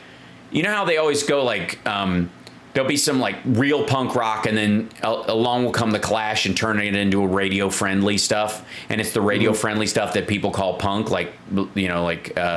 Green Day and that kind of stuff, and the real punk bands just kind of disappear, but they're the ones who actually started it, and they're the real stuff. Okay, so Beth Lapidus and everybody at Uncabaret used to do these shows where everybody would just do no material, just come and tell stories about yourself, and that was the comedy night. It was just an exercise, and that was the birth of the alternative comedy world. It's where Dana Gould came out of. It's where my dear friend Judy Toll, who passed away, was fantastic. She used to bring me to those kind of things. She was engaged to Chris Bono for a time, if people recall.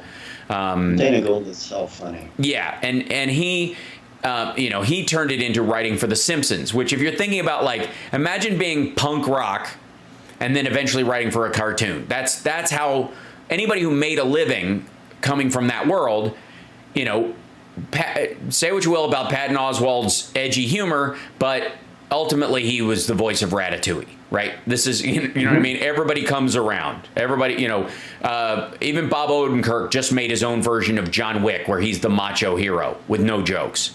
There's a certain point where the ego kicks in and people want the money and the fame they pretended they didn't want during their alternative years, right? Well, did you see that yet?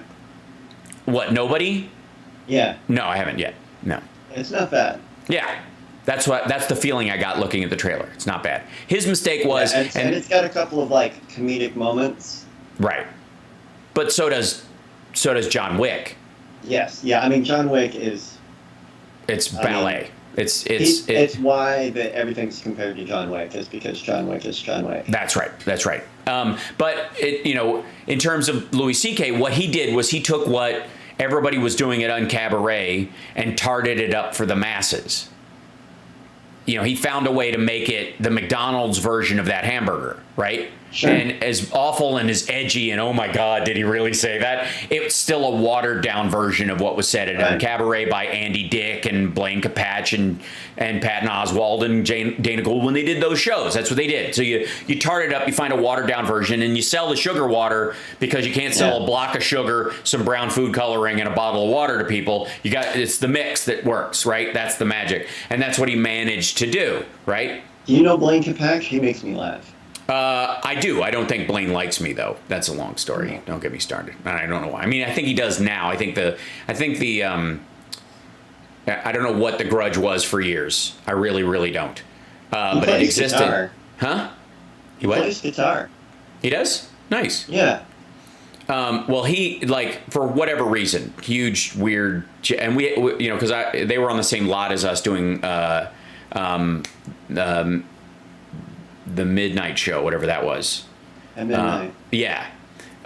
He was a writer on there or whatever. He was allegedly he was the reason I never got to be on the show.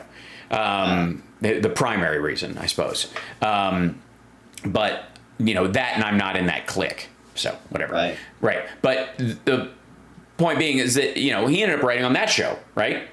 He ended up, he came from that world as well. I mean, you take your rough around the edges, authentic thing, and you shave it down a little bit, and you turn it in as something sellable. That's not weird. There's nothing wrong with it. It's not that, I love how selling out became is the negative word of, oh, more people like your stuff. And then it goes back to that Spinal Tap joke of, I don't think their audience is getting smaller. I think their appeal is becoming more selective, right? That's so perfect. Yeah. So, and Trump's appeal is just becoming more selective. His choice of venues, he's in a pasture in Coleman, Alabama tonight because, they could fill a giant arena in Birmingham, but, they couldn't. So, good luck with that tonight. Right. Oh, good Lord. I'll keep an eye out for your string. Thank you. Yeah, for the vein on my forehead. I pop in every now and then. Aw. Under your real name, or are you one of the trolls? But no one knows unless I chat something. Oh, I see. Okay, good. Yeah. Well, you got to say hi to people. I mean, people will, if they see you in there, they will be all lovely and they'll go, "What have you been lurking for, you big creep? What are you doing? It's so weird. I'm a creep. What's wrong with you? What's the matter with you, Joe? What's wrong with you?" Brain cloud. All right, I'll let you go. I will see you later. You're awesome. Love you. Take care. Awesome. Good luck. Everybody say bye. Okay, everybody say bye, Johnny Million. Bye, everybody. Bye. Cool. All right, thanks, man. Yay. Okay, just the two of us. We can make it if we try. Just the two of us, you and I. Here we are, and kids, it's going to be they're already setting up for the Trump fandangle, the flavel this afternoon. It's going to be an adventure. Let's see, and will they carry it? Let's see, will YouTube carry it live? Trump, Alabama. Ding ding. Ding ding dinger, a ding ding dinger, a ding ding ding. This week, looking it up right now. Mixed emotions over Trump rally in Coleman during pandemic. You think?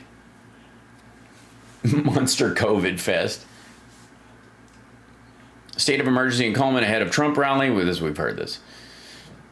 But later on, it's gonna be amazing. Where's dude? Who's this dude? This is amazing. Hey man, come on, buddy. This is, by the way, just in case you want to know what kind of audience is going to be in here. This is Trump rally in Alabama from the official Trump Man 2024. This is Trump Man. 1 week from today, I will be going to Coleman, Alabama. To the Save America rally. It's not. I'm sorry. It's not called the Save America rally. I'm sorry. They changed that like 2 weeks ago, bro. I'm dead serious, man. It is not. It's 45 Fest or something like that. It literally is. I'm not kidding. They're calling it 45 Fest. It ain't Save America. He's given up on that.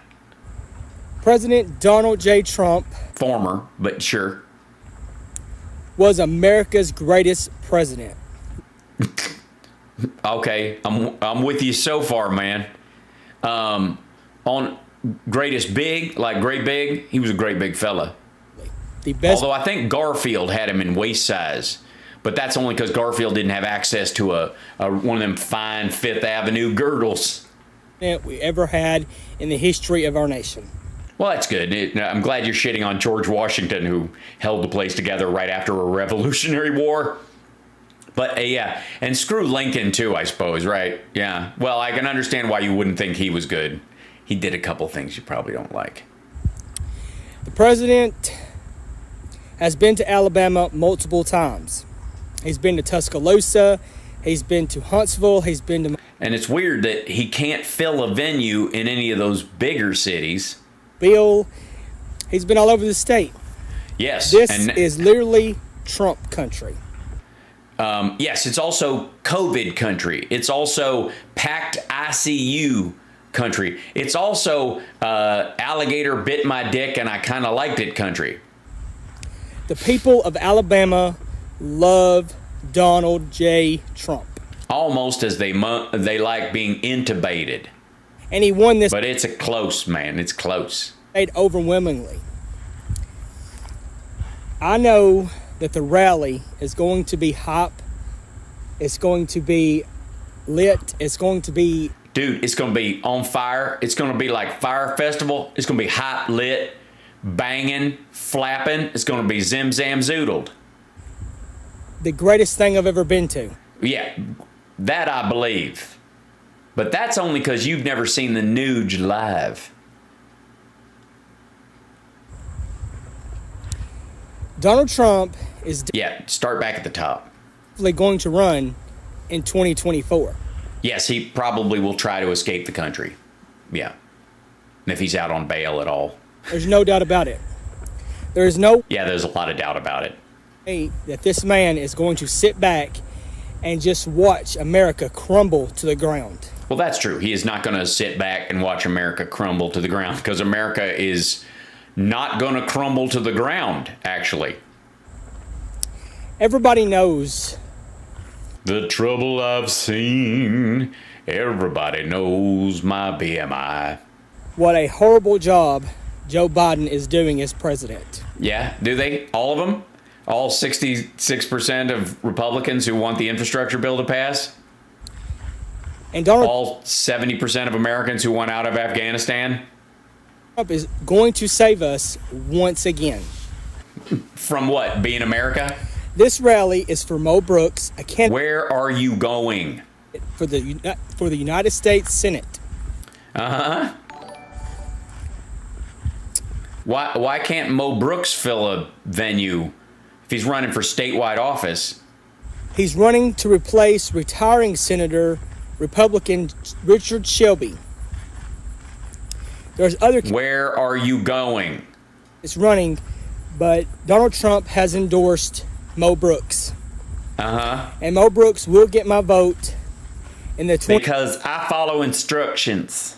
22 midterm elections for the United States Senate. And we cannot allow Democrats to take the seat. Well, you're splitting the vote with someone by calling them a rhino. There's a very strong chance, actually, that they have a shot.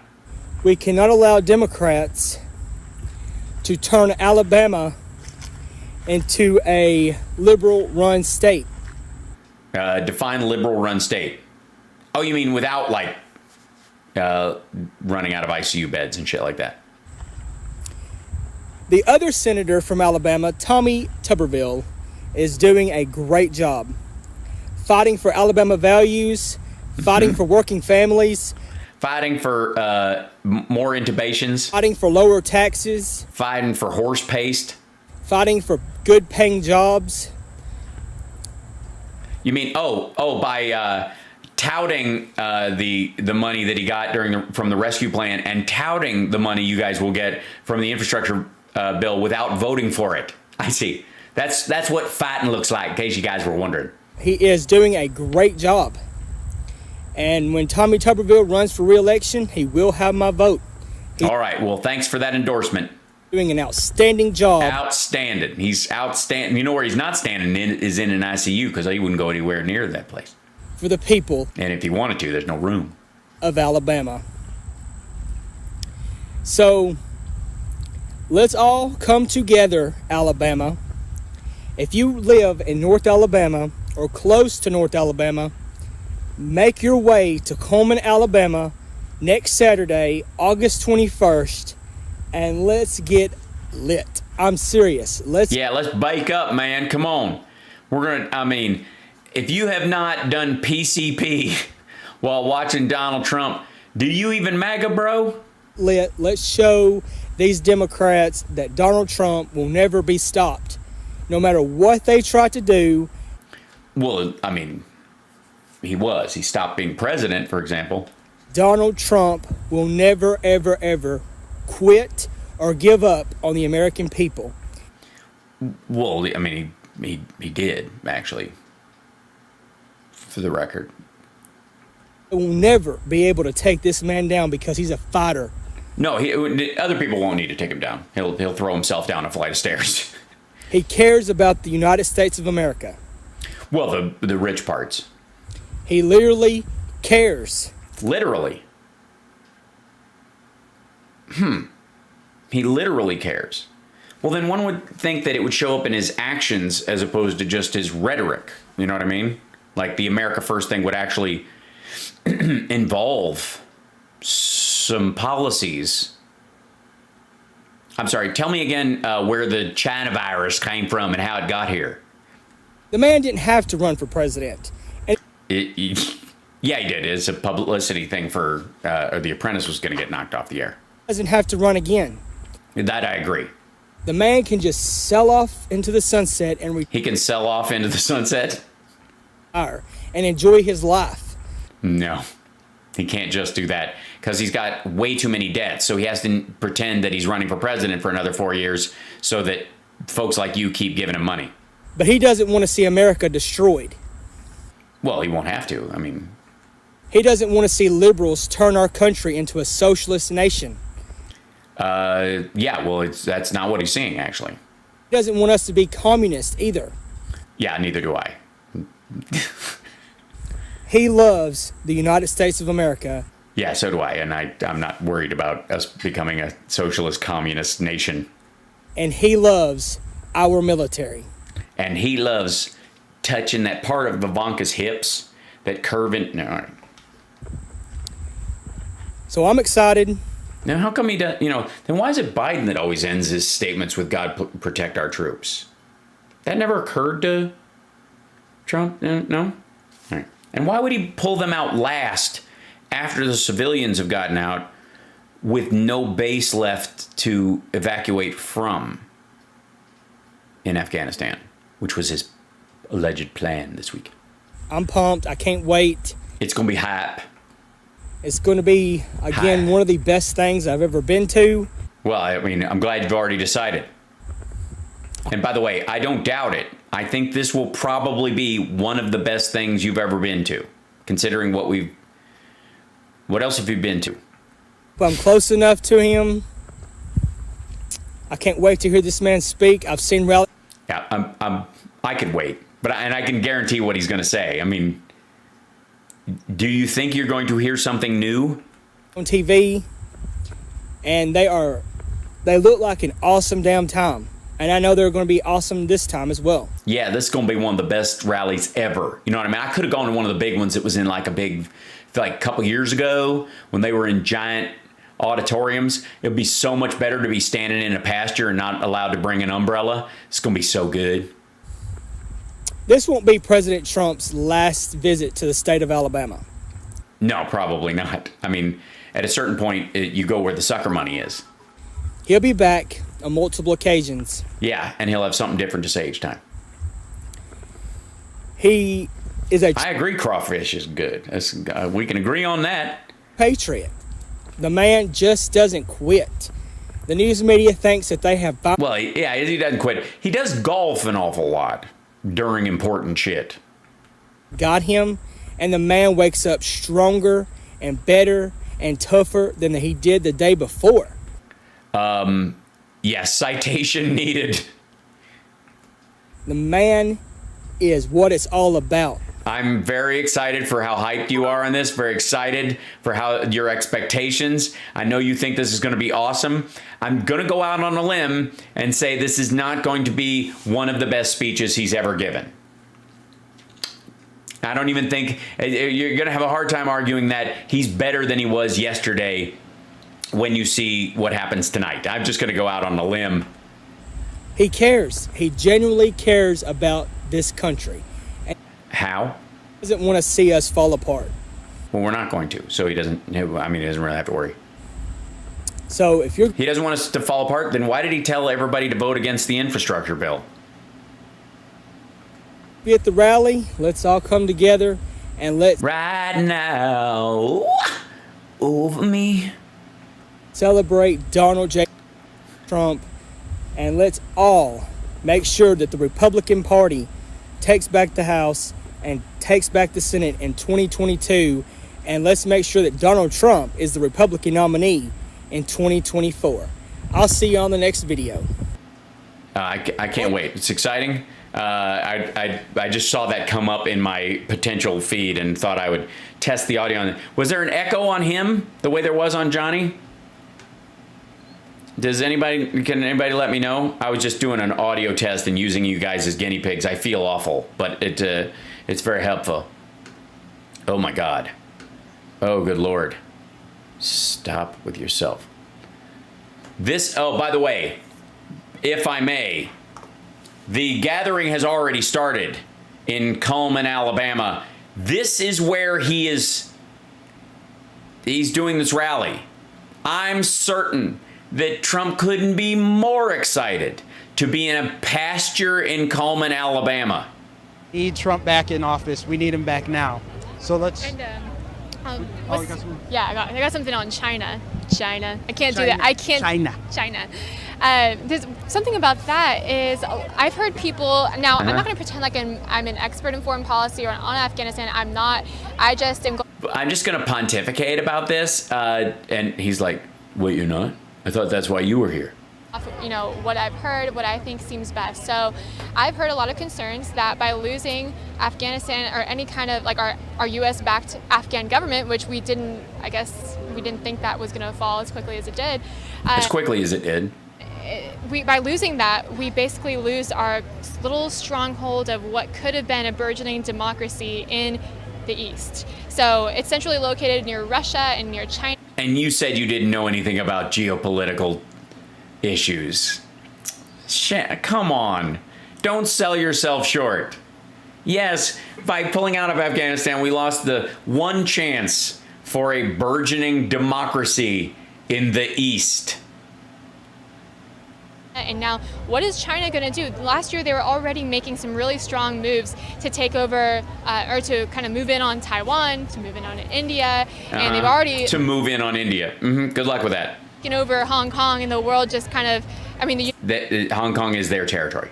The States was very strong on it, but the rest of the world just sat back. It's like, what are we going to do? It's China. Britain just took back a lot of people who lived in Hong Kong, and... Britain. Okay. Just took back a bunch of people who used to live in Hong Kong. Okay. And that's it. It's over. And it's now run by... Yeah, it's over. Yeah. Oh my God. We don't own Hong Kong anymore. What happened? CP. So I blame Biden. What other countries and regions is that going to happen to under the Biden administration? So what are they going to be... Under the Biden... What? Could be responsible for allowing China to become an even bigger superpower than they already are. So, and that's not what... Yes. Whatever shall we do when China decides to start building ghost cities in Afghanistan? Be doing for our adversaries. I wouldn't call them an enemy because we trade with them and stuff, but they're definitely an adversary. So there's a lot going on. It's a lot. I mean, if I think about it. Policy, take my opinion with a grain of salt, but we got to protect our country, put our country first, put our interests around. So by putting our interests first, we stay in Afghanistan forever to create a democracy in their country that they apparently don't want to keep going once we leave. World first. Yeah, it's sad that that's even considered a controversial statement. America first. They try to align. It's not. It's a racist statement from World War II. It was a statement used to keep us from getting involved in Jews being put in concentration camps. Fascism. Hi. Hello. All right. Luckily, the camera stops right about here. I'll be done in a moment. She doesn't like to wear a lot in the house. It's a good thing. It's a very good thing. It's a happy. So that's why America First is. It's not the idea of American interests first is not the bad part. It's the Trump in particular, with people like Stephen Miller dredging up a conversation, a phrase, a banner that was used earlier in American history to avoid getting involved in the wholesale slaughter of Jewish people by the Nazis. All these other terms that don't really mean anything anymore. When you constantly call things fascist, racist, etc., it has no meaning. But America First is not a controversial statement. We should literally put our own citizens first. Well, you got phone chargers over here. Look at this, man. I mean, other countries do that. This is a turnout, buddy. Is this the line to get your ivermectin infusion into your rectum? We're using a lot of... we are near a cattle farm. Is there a chance at all? We're not doing that. Why are we not putting our political differences aside? I don't know. Why are you not putting your political differences aside and agreeing that everybody's been wanting to get out of Afghanistan this whole time? No, we can't let you hold it, unfortunately. You got anything to say? Oh, yeah, because COVID's real, man. Trump 2020. Yeah. Trump 2020. All right. It's 2021, kid. Trump 2024? Yeah, Trump. Yeah, whatever. Any year's good. Hope to hear from President Trump tonight. What? What do you hope to hear from President Trump tonight? That he's running again. Hopefully we'll hear. Yeah, hopefully he'll run 2024, where I'll also be too young to vote. Yes, sir. Yeah, thank you. I think we should put our political differences aside like other countries do. Yeah, like Afghanistan. Because we could get so much more done. Really? You think? I'm going to guess that this is going to be a partisan event. Right. I would think that getting out of Afghanistan and the difficulties therein would be a sort of a bipartisan agreement, because everybody's agreed on getting out for so long that all of a sudden to be at each other's throats about it seems a very strange thing. Seeing videos out of France where even people who were vaccinated are burning their masks in solidarity with the people who don't want to wear them. Yeah, that'll bring people together. It's a great idea. This is powerful. If we could do anything even close to that here, which would be divisive and weird. That would actually be very impactful. We could get a lot done. If you see this, yes, it would be. It would be very impactful. The impact it would have is to fill ICUs. Getter charging station here. You know, Getter is the alternative, actually much better, more smooth operating system than Twitter. Yeah, more smoothie operating. They've got these. It's all run on pureed strawberries. Charging stations here. Yeah, you can rent those and then they'll. I mean, it's a publicity thing. It's not. I mean, are they just? I mean, it could be these Getter machines. Are they just getting all the information off of people's phones? Here are a bunch of people who will not get a vaccine, but they will put their phone in a machine hooked up to these guys. I don't trust these voting machines, man. But I will plug my phone into a device run by a social media company with shit security. See them out here at this event. This is great. If you haven't yet, it's great, man. It's great. Download the social media app Getter. Your favorite commentators are on there. I know Dinesh D'Souza, RSBN's on there. Yeah, the best. Find a bunch of conservative commentators and influencers on Getter. Download that app. Please download the app Getter. No, I know they're paying you to do it, but no. I wanted to point out the charging stations that got here. I don't know if a couple people are utilizing them, but it'd be nice to see more people utilize them. Charge your phone while they're going to be in line for this long. But if you want, download Getter, support RSBN on there, follow us there. Follow us on all the different social media platforms. Get Telegraph, Parler, what's the ISIS one? Yeah. You can find us on Getter right next to all the child porn and ISIS videos. We're going to get some more interviews out here. Oh, yeah, please do. Before we have to go inside. Let's see. Get the crowd fired up. What do you hope to hear from President Trump tonight? He's coming back sooner than 2024. Yeah, that's what he's going to tell you. He's going to be reinstated. Hey, he's going to be in. Listen to Mike Lindell. What do you hope to hear him say about what's going on right now in the country? I hope to hear some sort of a plan to... Yeah, that would, well, don't hold your breath. Kind of get things back where they need to be, straighten things out, get our people out of Afghanistan. Oh, what? Sorry, what? And what's the plan to get our country back? Yeah, what is the plan? What's the plan, Trump? They want to hear a plan in Coleman, Alabama. And the plan is elect Mo Brooks and not the other rhino Republican. Very heartbreaking, some of the videos that are coming out of Afghanistan. It is heartbreaking. It really is. And the fact how so? That they were just left there. I mean, I see them as prisoners. You know, I really do. It almost looks like we surrendered, not that we just left. Absolutely, absolutely. How do we leave? Not only that, but we got all of our military equipment there that they have First Air Base. They just up and left in the middle of the night. Well, yeah, they turned the power off and all that kind of stuff, but we took all of our gear with us. And we've left so much on the table. It's treason. To me, I see treason. I agree with you. I agree. It's just, it's heartbreaking. It's amazing that anybody would actually follow through with a plan to leave the country. It's hard to believe that treasonous, I would say. Happened, and then some of our so-called leaders in the military are looking in the camera with a straight face and say, "We don't know how many people are over there. We don't really have a plan to get out." The incompetence is just astounding. Yeah, we don't. No, they do actually have the ability to get them out. They do. We're going to rely on the Taliban to keep them safe. I mean, these are. Trump struck a deal last year to keep the Taliban from firing on Americans until they're, past, I guess, August 23rd. I think we're already we're going to be past the date on Monday. Yeah. For when that ceasefire ends. Scary things we're hearing. And these are supposed to, like you said, these are supposed to be our military leaders that are supposed to be protecting us. It's frightening. It really is. You guys are the... Well, they're... By the way. Oh, thank you. Absolutely. They're supposed to be protecting us. How do they protect us? By keeping our soldiers in Afghanistan interminably? Okay, what you guys do. Awesome. We thank you for supporting us out here. How far out did you drive? The little kid wants to say something. I mean, even though his dad's adult, let him say something. Look how excited he is. Get here. I came from Gunnersville, Alabama, about a little less than an hour. So. Gunnersville. Mm-hmm. That's if you don't know, that's by Amoton.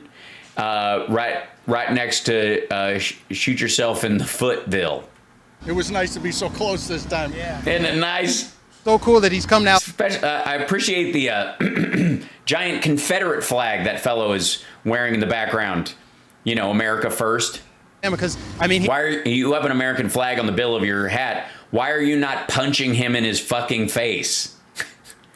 I mean, if you're, America first. Won this state by such ridiculously large numbers, right? Yeah, and I think yes, it's ridiculous. Bigger numbers than what they're showing, personally. Yeah, of course. They're not counting all the COVID dead that would have voted for him. Need an audit in Alabama as well as the other 49 states. I agree. Not just the states that we know he won, but the other states. Yeah, audit everything. I don't trust anything, but especially the states he won. What? Even California, New York, places that are deep blue. Audit all of them. Audit them all. That way there's no... You can't say that, well, we're just doing it for political reasons. No, audit them all. Let's get to the truth. And if you won by 81 million votes, what are you so afraid of? Why not show us proof to us you won? They did. They've had recounts in all these areas where they were even close. We don't have to review our elections and go, we have to keep redoing the election until the people who lost feel better. That's all. Wouldn't they want to do that? You would think they would want to do that. Yeah. But they're not. No, they wouldn't, because it costs millions of dollars of taxpayer money, and it goes into the pockets of assholes like that. I'm going to jump ahead because I paused, so we got way behind. And I'm sure she's got more clever things to say about China. Administration, the federal government, which is our taxpayer dollars, unfortunately. We should use all those taxpayer dollars to redo the election until it turns out the way I want it to. We're paying for flights. Not only are we paying for them to be let through our border, but we're paying for flights to get them across any state they want to go to, essentially. Swing states, specifically like North. Oh, that's the great replacement theory, that they're dropping off immigrants, migrants specifically, into quote unquote swing states, anybody that's purple, so that they'll vote for Democrats who brought him into the country and that kind of idea, which since they came from, the idea is that allegedly they came from like socialist, collapsed countries because of socialism, and they escaped gangs and all this other stuff, that they're going to be pro defund the police, pro socialism, pro all these bumper stickers about Democrats that's going to guarantee they're going to vote that way. It's super weird. Wisconsin, Ohio, those kinds of states, which, I'm not sure how much that can affect them in the immediate future for elections, because they're still non-citizens and they can't vote. But we but what? go into that whole other topic. We could totally deep dive, but I think we should hold off on that. Yeah. But there's so many things going on in the country with inflation and the border crisis. What else? What else is Biden failing us on? Yeah, what's your list? Not only like the whole coronavirus handling, people are very... The whole corona... Excuse me, are there any masks? Is this a vaccinated crowd?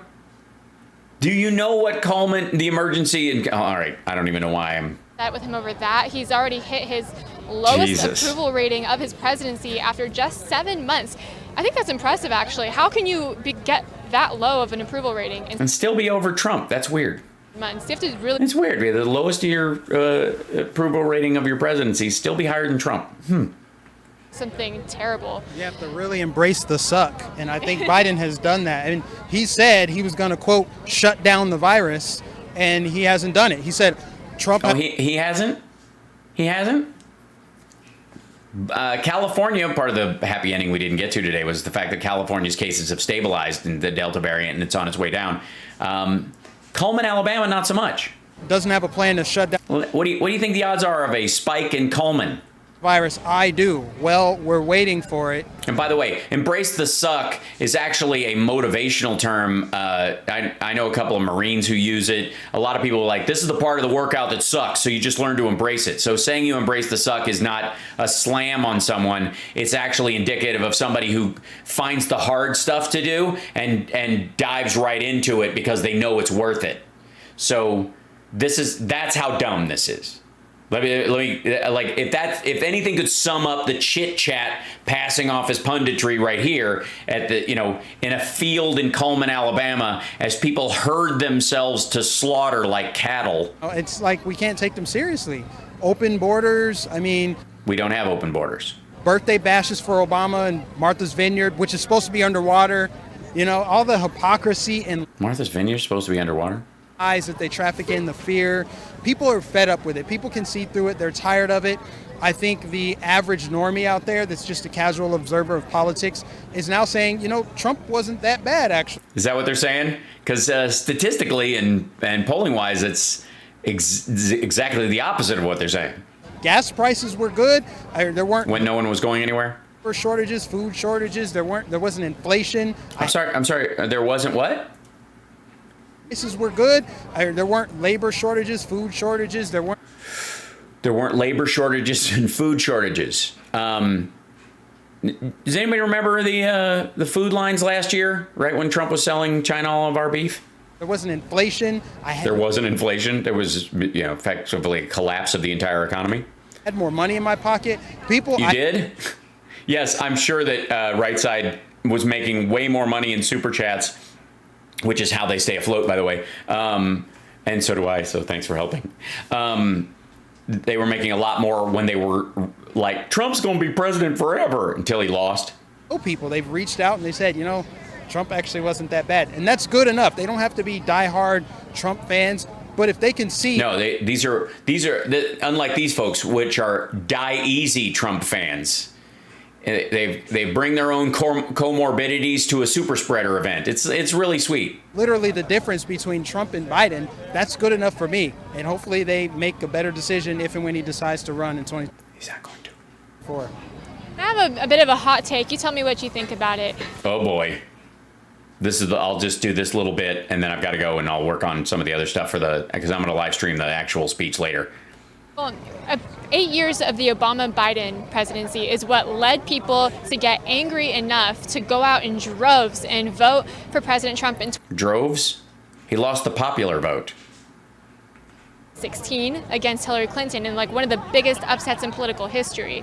So you take that formula, think about. And then weirdly enough, a guy that they said was doddering and can't put a sentence together beats his ass like a dog last year. It's happening back then. ISIS was beheading Christians in the Middle East. Inflation was high. We didn't really recover that well from the recession. Things were kind of going down a similar road as they are now.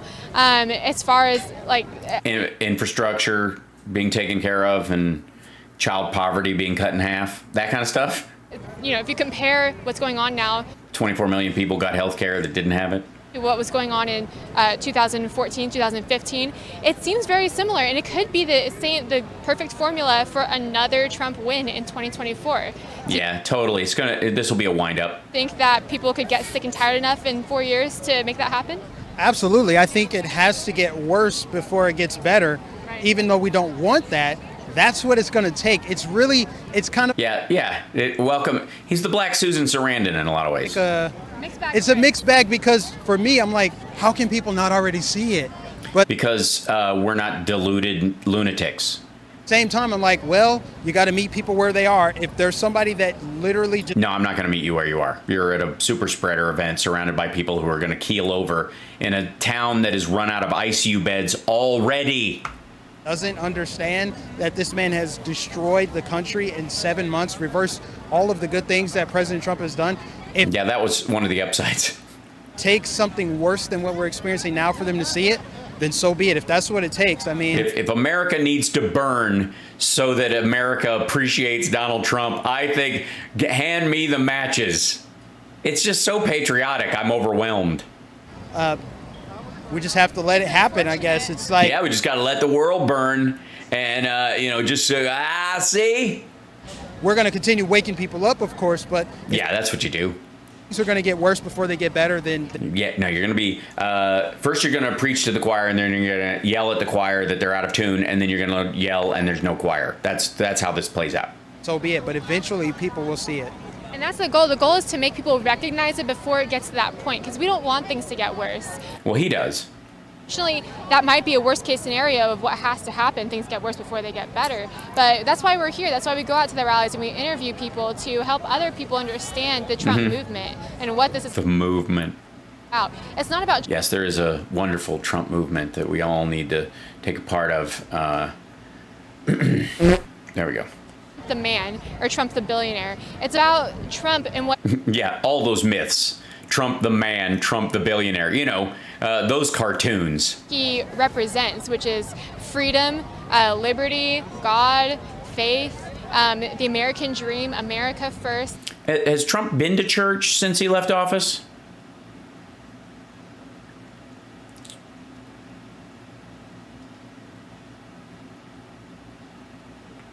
There's so many values that he embodies. What would those be? Grabbing someone like yourself by their genitals without asking?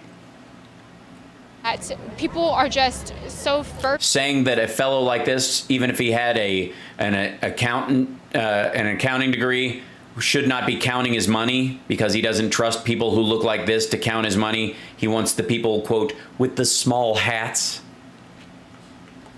By the way, Trump runs into these two folks in a normal situation. All right. Of him, and that's something that really we need to imitate for the 2022 midterm elections. We need other candidates to truly embody those values too, because when you're not genuine like Trump is, then genuine. That's a good word. You lose the base, and we can't. Yeah, if you're not genuine like he is, you're gonna lose the base. And that's why we like Mo Brooks. He's genuine. Like when he genuinely felt sympathy for the guy who was gonna blow up his truck in front of the Library of Congress. Or to do that, so we have a long road ahead of us. Oh man, do you? And it's not at all like everybody here is standing in a fucking pasture. This is so much better than a giant indoor venue with air conditioning. This is amazing. Hold on, let's see. I keep pausing, and this is live, so, this lady, please tell us, this is apparently, she came up, we're gonna talk to her. So, with the Afghanistan thing, right? Mm-hmm. They released 5,000 prisoners. Where are they going? Disneyland. No, not Disneyland. I think they're just being released. The Taliban is just releasing them in the country. Yeah, you don't think they're going to make their way back over here and we're going to have the Boston bombers again? I want everybody to watch their back right now because whatever was in... Watch your back right now because the guys who got broken out of jail over there who can't fly or leave the country, they're on their way. The Obama administration is going to double this time around. So if you've got kids or whatever, you tell them to start learning to watch their back and know their environment. If they see packages left out, to make sure that you call the police and call authority and don't take anything. Oh, see something, say something, and trust the government to handle explosive packages for you? What? Why'd you guys blow that shit up? That was my horse paste. I ordered that on Amazon Vet. Oh, God damn it. Granted, because we are out there again, if not worse than what we were before. Keep your head on swivel. Yeah, and that's the thing about the open borders. We don't know who's coming across. You know, the Taliban is releasing all their prisoners. Who knows how many of them will make it through our open border? And Biden is posing as interpreters, kids.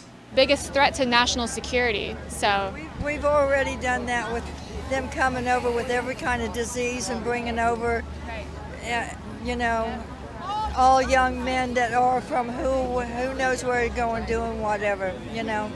She doesn't sound drunk at all. So, and I understand all of that. You know, there's not. This world is changing, and people have to start waking up and treating it that way. But the main thing is they... Yes, treat it like a giant... Can't the world have a snooze button? Kids. I've got great grandkids, and I have to start training them to watch your environment. Watch your back. Look around. If you see anybody looks a little bit different, just treat them like you treat a backpack left in a train station. There's a feller over there. I can't tell if he's just a long hair like this dude with his head up in a towel or some sort of vicious, terrible Taliban serial rapist who's been let out by Obama, and then he sat in the desert twiddling his thumbs until Biden could give him a plane ticket to Minnesota. You're right. You're absolutely right, and that's a really... She is absolutely right. She's absolutely right. I think that's the best way. Important message. Where are you from? I'm from Florida. Oh, you're from Florida. What a shock. Too. So is Mike. I'm in West Palm, and he's up in northern Florida. So yeah, I'm in Palm Bay, which is where they shoot the rockets off. Yeah. So yeah. So you had a... Oh, you mean the government? You mean the big government NASA thing that proves that the Earth is round? Good. How long of a drive is that? Well, I drove... Thanks, Deanne. See my Another $2 for the Die Easy crowd. These are Die Easy Trump fans. I shot over here, so it was like a halfway thing for. But this is my 50. It's your... Wow, that's incredible. This is my 50. Awesome. Yeah. That's dedication. Yeah. I said that's dedication. You went to 50 rallies? This is my 50. Wow. She's been to this is her 50th Trump rally. So you've been all across the country. I've been a few places. Yeah, I've been to, I mean, obviously I got to do 10 of them in one state. Which one was your favorite? I don't know how to even say it. Yeah, how can you even pick a favorite? With that one.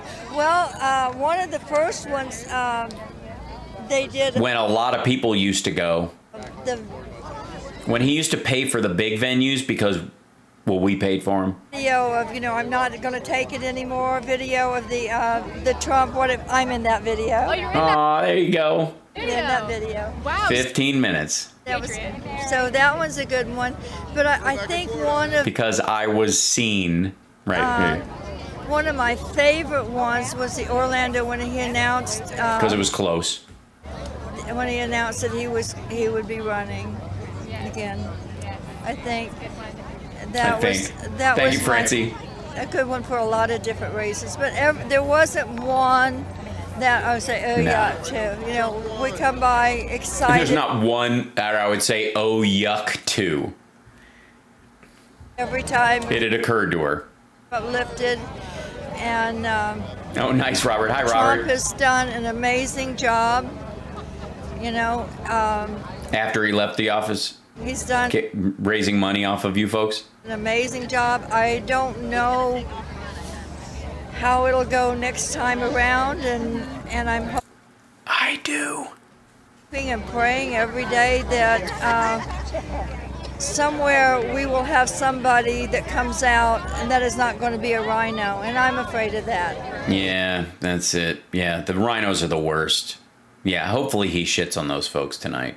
Because right now I could list a whole bunch of rhinos. Yeah, please do. Yeah, it's a good idea. List the rhinos right now. Let them know. And day by day, Pence can go to you know where. Because That's right, Pence especially. no, I'm sorry. Yeah, no, he should apparently. Now, how would he get to you know where? Would he be murdered by some of the folks there using a gallows, for example? I'm just, it passed his prologue. You know, and for whatever it's worth, I pray to my Lord, my God, and his Lord or his God is not the same one. It is not. And you. Whoa. So apparently she does not believe that Pence worships a Christian God. What are we thinking? Satan or Baphomet? I mean, if well, we'll see. Have to be careful, like when Pelosi says prayerful, or Buddy ever says whatever. It does not mean that God is your God. Right. It's a Yeah, it's very important to make that distinction. And bring the other guy in who was saying we should all be together. By the way, this is a religiously pluralistic country, and the founding fathers made it so everybody had freedom of religion, and that's kind of what makes the fucking country special. And what you're saying, ma'am, is wholly un-American, but Satan is a god. They're never specific. Yeah, Satan is a god too. He's sort of a demigod, actually. He's more like a third cousin twice removed. Sorry, Satan, but you just don't chart that way. You got a second tier job. I'm just saying. No. They never say Jesus is God. They always just say God. Yeah, they don't say Jesus is God because they are representative of a religiously pluralistic society. I'm like Catholic. I do this, and even that was the wrong thing to say, ma'am. She's Catholic. Did you see how she went? Like her face just right when I'm a Catholic, and watch. Say I'm a Watch. Catholic. I do this, and even Biden's priest didn't want to. You're a Catholic. I'm trying to figure out how I stop talking to you. That who is Catholic, so it's really sketchy. Yeah, she just she's literally moved away from her. We all know the truth behind that, but I can't really say for sure. Yeah. But I'm thankful that we still have so many Christians in this country who are staying true to their beliefs and standing up for this country and for God. And it's Jesus, did you guys see that? It's not just me, right? Judeo-Christian values.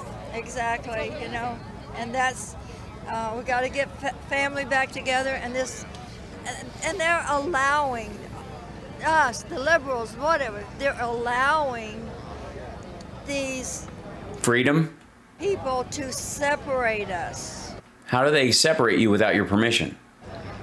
Okay, if you don't separate black against white, then you this against that. If we don't come together, we're going to have a communist country, and within a couple of years. If we don't come together, we're going to have a communist country. Communal. If we don't come together, oof, that's special. That's some special reasoning. Oh, thanks, Renee. Yeah, my hair is. I've got a length that I like so far. It's good. It's getting.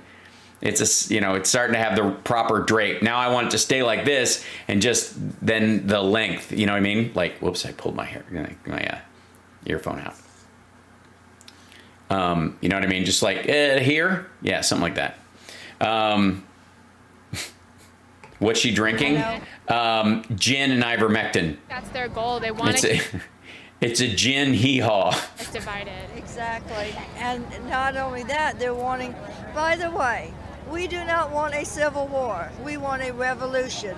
Yeah, it's totally different. In a civil war, you kill your own people. In a revolution, you kill your own people by pretending they're not your own people. It's super easy. Revolution. Listen. I do not have Gene Simmons hair. Thank you very much. My hair is way longer than his, and it's layered. It's brown. On a revolution. We do not want brother against brother. We want to bring We want brother against those mothers. our country back. We want to take our country back via bloodshed, but, you know, we want to do it as a family. control of our country and our democracy. Well, then vote and shut the fuck up. So I'm a little bit opinionated, I'm sorry. I understand completely. I definitely want a values revolution and peace in this country. And Oh God, move on. She's been looking for an exit. The line's going to start moving. You can't do this to this poor woman. She's either drunk or has heat stroke. Never socialism. Look at the shirt on this dude. Never socialism. He has to think about what's going on in Afghanistan. Yeah, tell us what's going on in Afghanistan. And at the border, and just hear his thoughts on all of that. Cause Biden sucks. Obviously, there's some issues there. Kamala, So I'd like what? to hear what he has to say They had shirts that say Biden sucks, Kamala sucks. about all that, for sure. Where did you travel from? Birmingham. Yeah, we're local. We're not going to go very far for this. What did he say? To hear what he has to say about all that, for sure. I just want to hear what Trump says about Afghanistan. Where did you travel? Excited are you that he decided to hold a rally so close to your home? I'm pretty excited. You know, I'm more so interested in hearing what he has to say about a lot of what's going on. He's been censored on social media, so we haven't been able to hear a lot of what he's had to say. So it's kind of a platform, obviously, for him to talk about. Oh, there's the dude from RSBN with the brick suit. Jesus. Build the wall.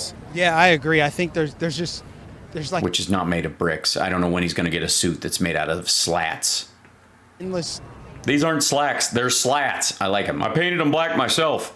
number of topics he could cover tonight. But yeah, the Afghanistan thing is huge. You know, all the It is. It's huge. I mean, it won't be next week, but all the American citizens that are just trapped, just sitting in limbo over there. Exactly. Yeah, exactly. So I'm excited to hear all that. You know, this rally couldn't have been at a more. Me too. I can't wait to hear his plan. As a matter of fact, that's what we're going to hear tonight. Later on, when I'm back, look how smooth that transition is. I'm just gonna revel in that fact right now. I'm just gonna be excited that the jagged video is gone, and we are streaming at a higher quality, which I will, over the next little bit, continue to tweak and put back together. I assembled this computer last night. Summer did a live stream while I was doing it because I took over the kitchen counter, and it seems to be working pretty good. The rally, he supposedly speaks at 7 o'clock Central, I guess. Coleman, yeah. Let's see. Hey Siri, what time zone is Coleman, Alabama? According to Wikipedia, it's Central Time Zone. Okay, so if he's on at 7, I will be on at 5, a little before 5 to live stream it. So we'll get a couple minutes to lead in. I'm obviously going to have to blank out his Lee Greenwood and all the playlists that they played beforehand. But the rest of the speakers start at 5 o'clock. If there's something interesting that starts to happen, I will jump in. Yeah, so 7:30 your time, right? So there you go. That's no. So it'll be 8 o'clock Eastern time, which it's an hour later. Yeah. So I will be on later on. I'm going to sign off now. Thank you guys so much for the super chats and stuff. And thank you for the new members that joined today. That was really wonderful. And we got some new subscribers as well. So, and thank you, Aggie. It's good to see you again. Welcome back. And thank you, Francie and Deanne as well for the super chats. And we will see you guys later on this afternoon. Okay. That's good. Benny Loco, thank you. What are we going to do with all these people that are going to try and burn us all? They won't do anything. They will not stop. Don't worry about them and stop taking them seriously. That's why I'm here. They are inserious. There are a couple of lunatics, but those people would find other things to be lunatics about. They would be Aurora shooters if not for this. I'm not giving any credit or validity to this movement. We had the Tea Party, we had the Reagan Revolution, we had the conservatives. They were burning records. They were, they killed abortion doctors well before Trump showed up. These people are always around. I'm not allowing them to make him special. I don't buy it. So there you go. More on that later. Okay, bye everybody.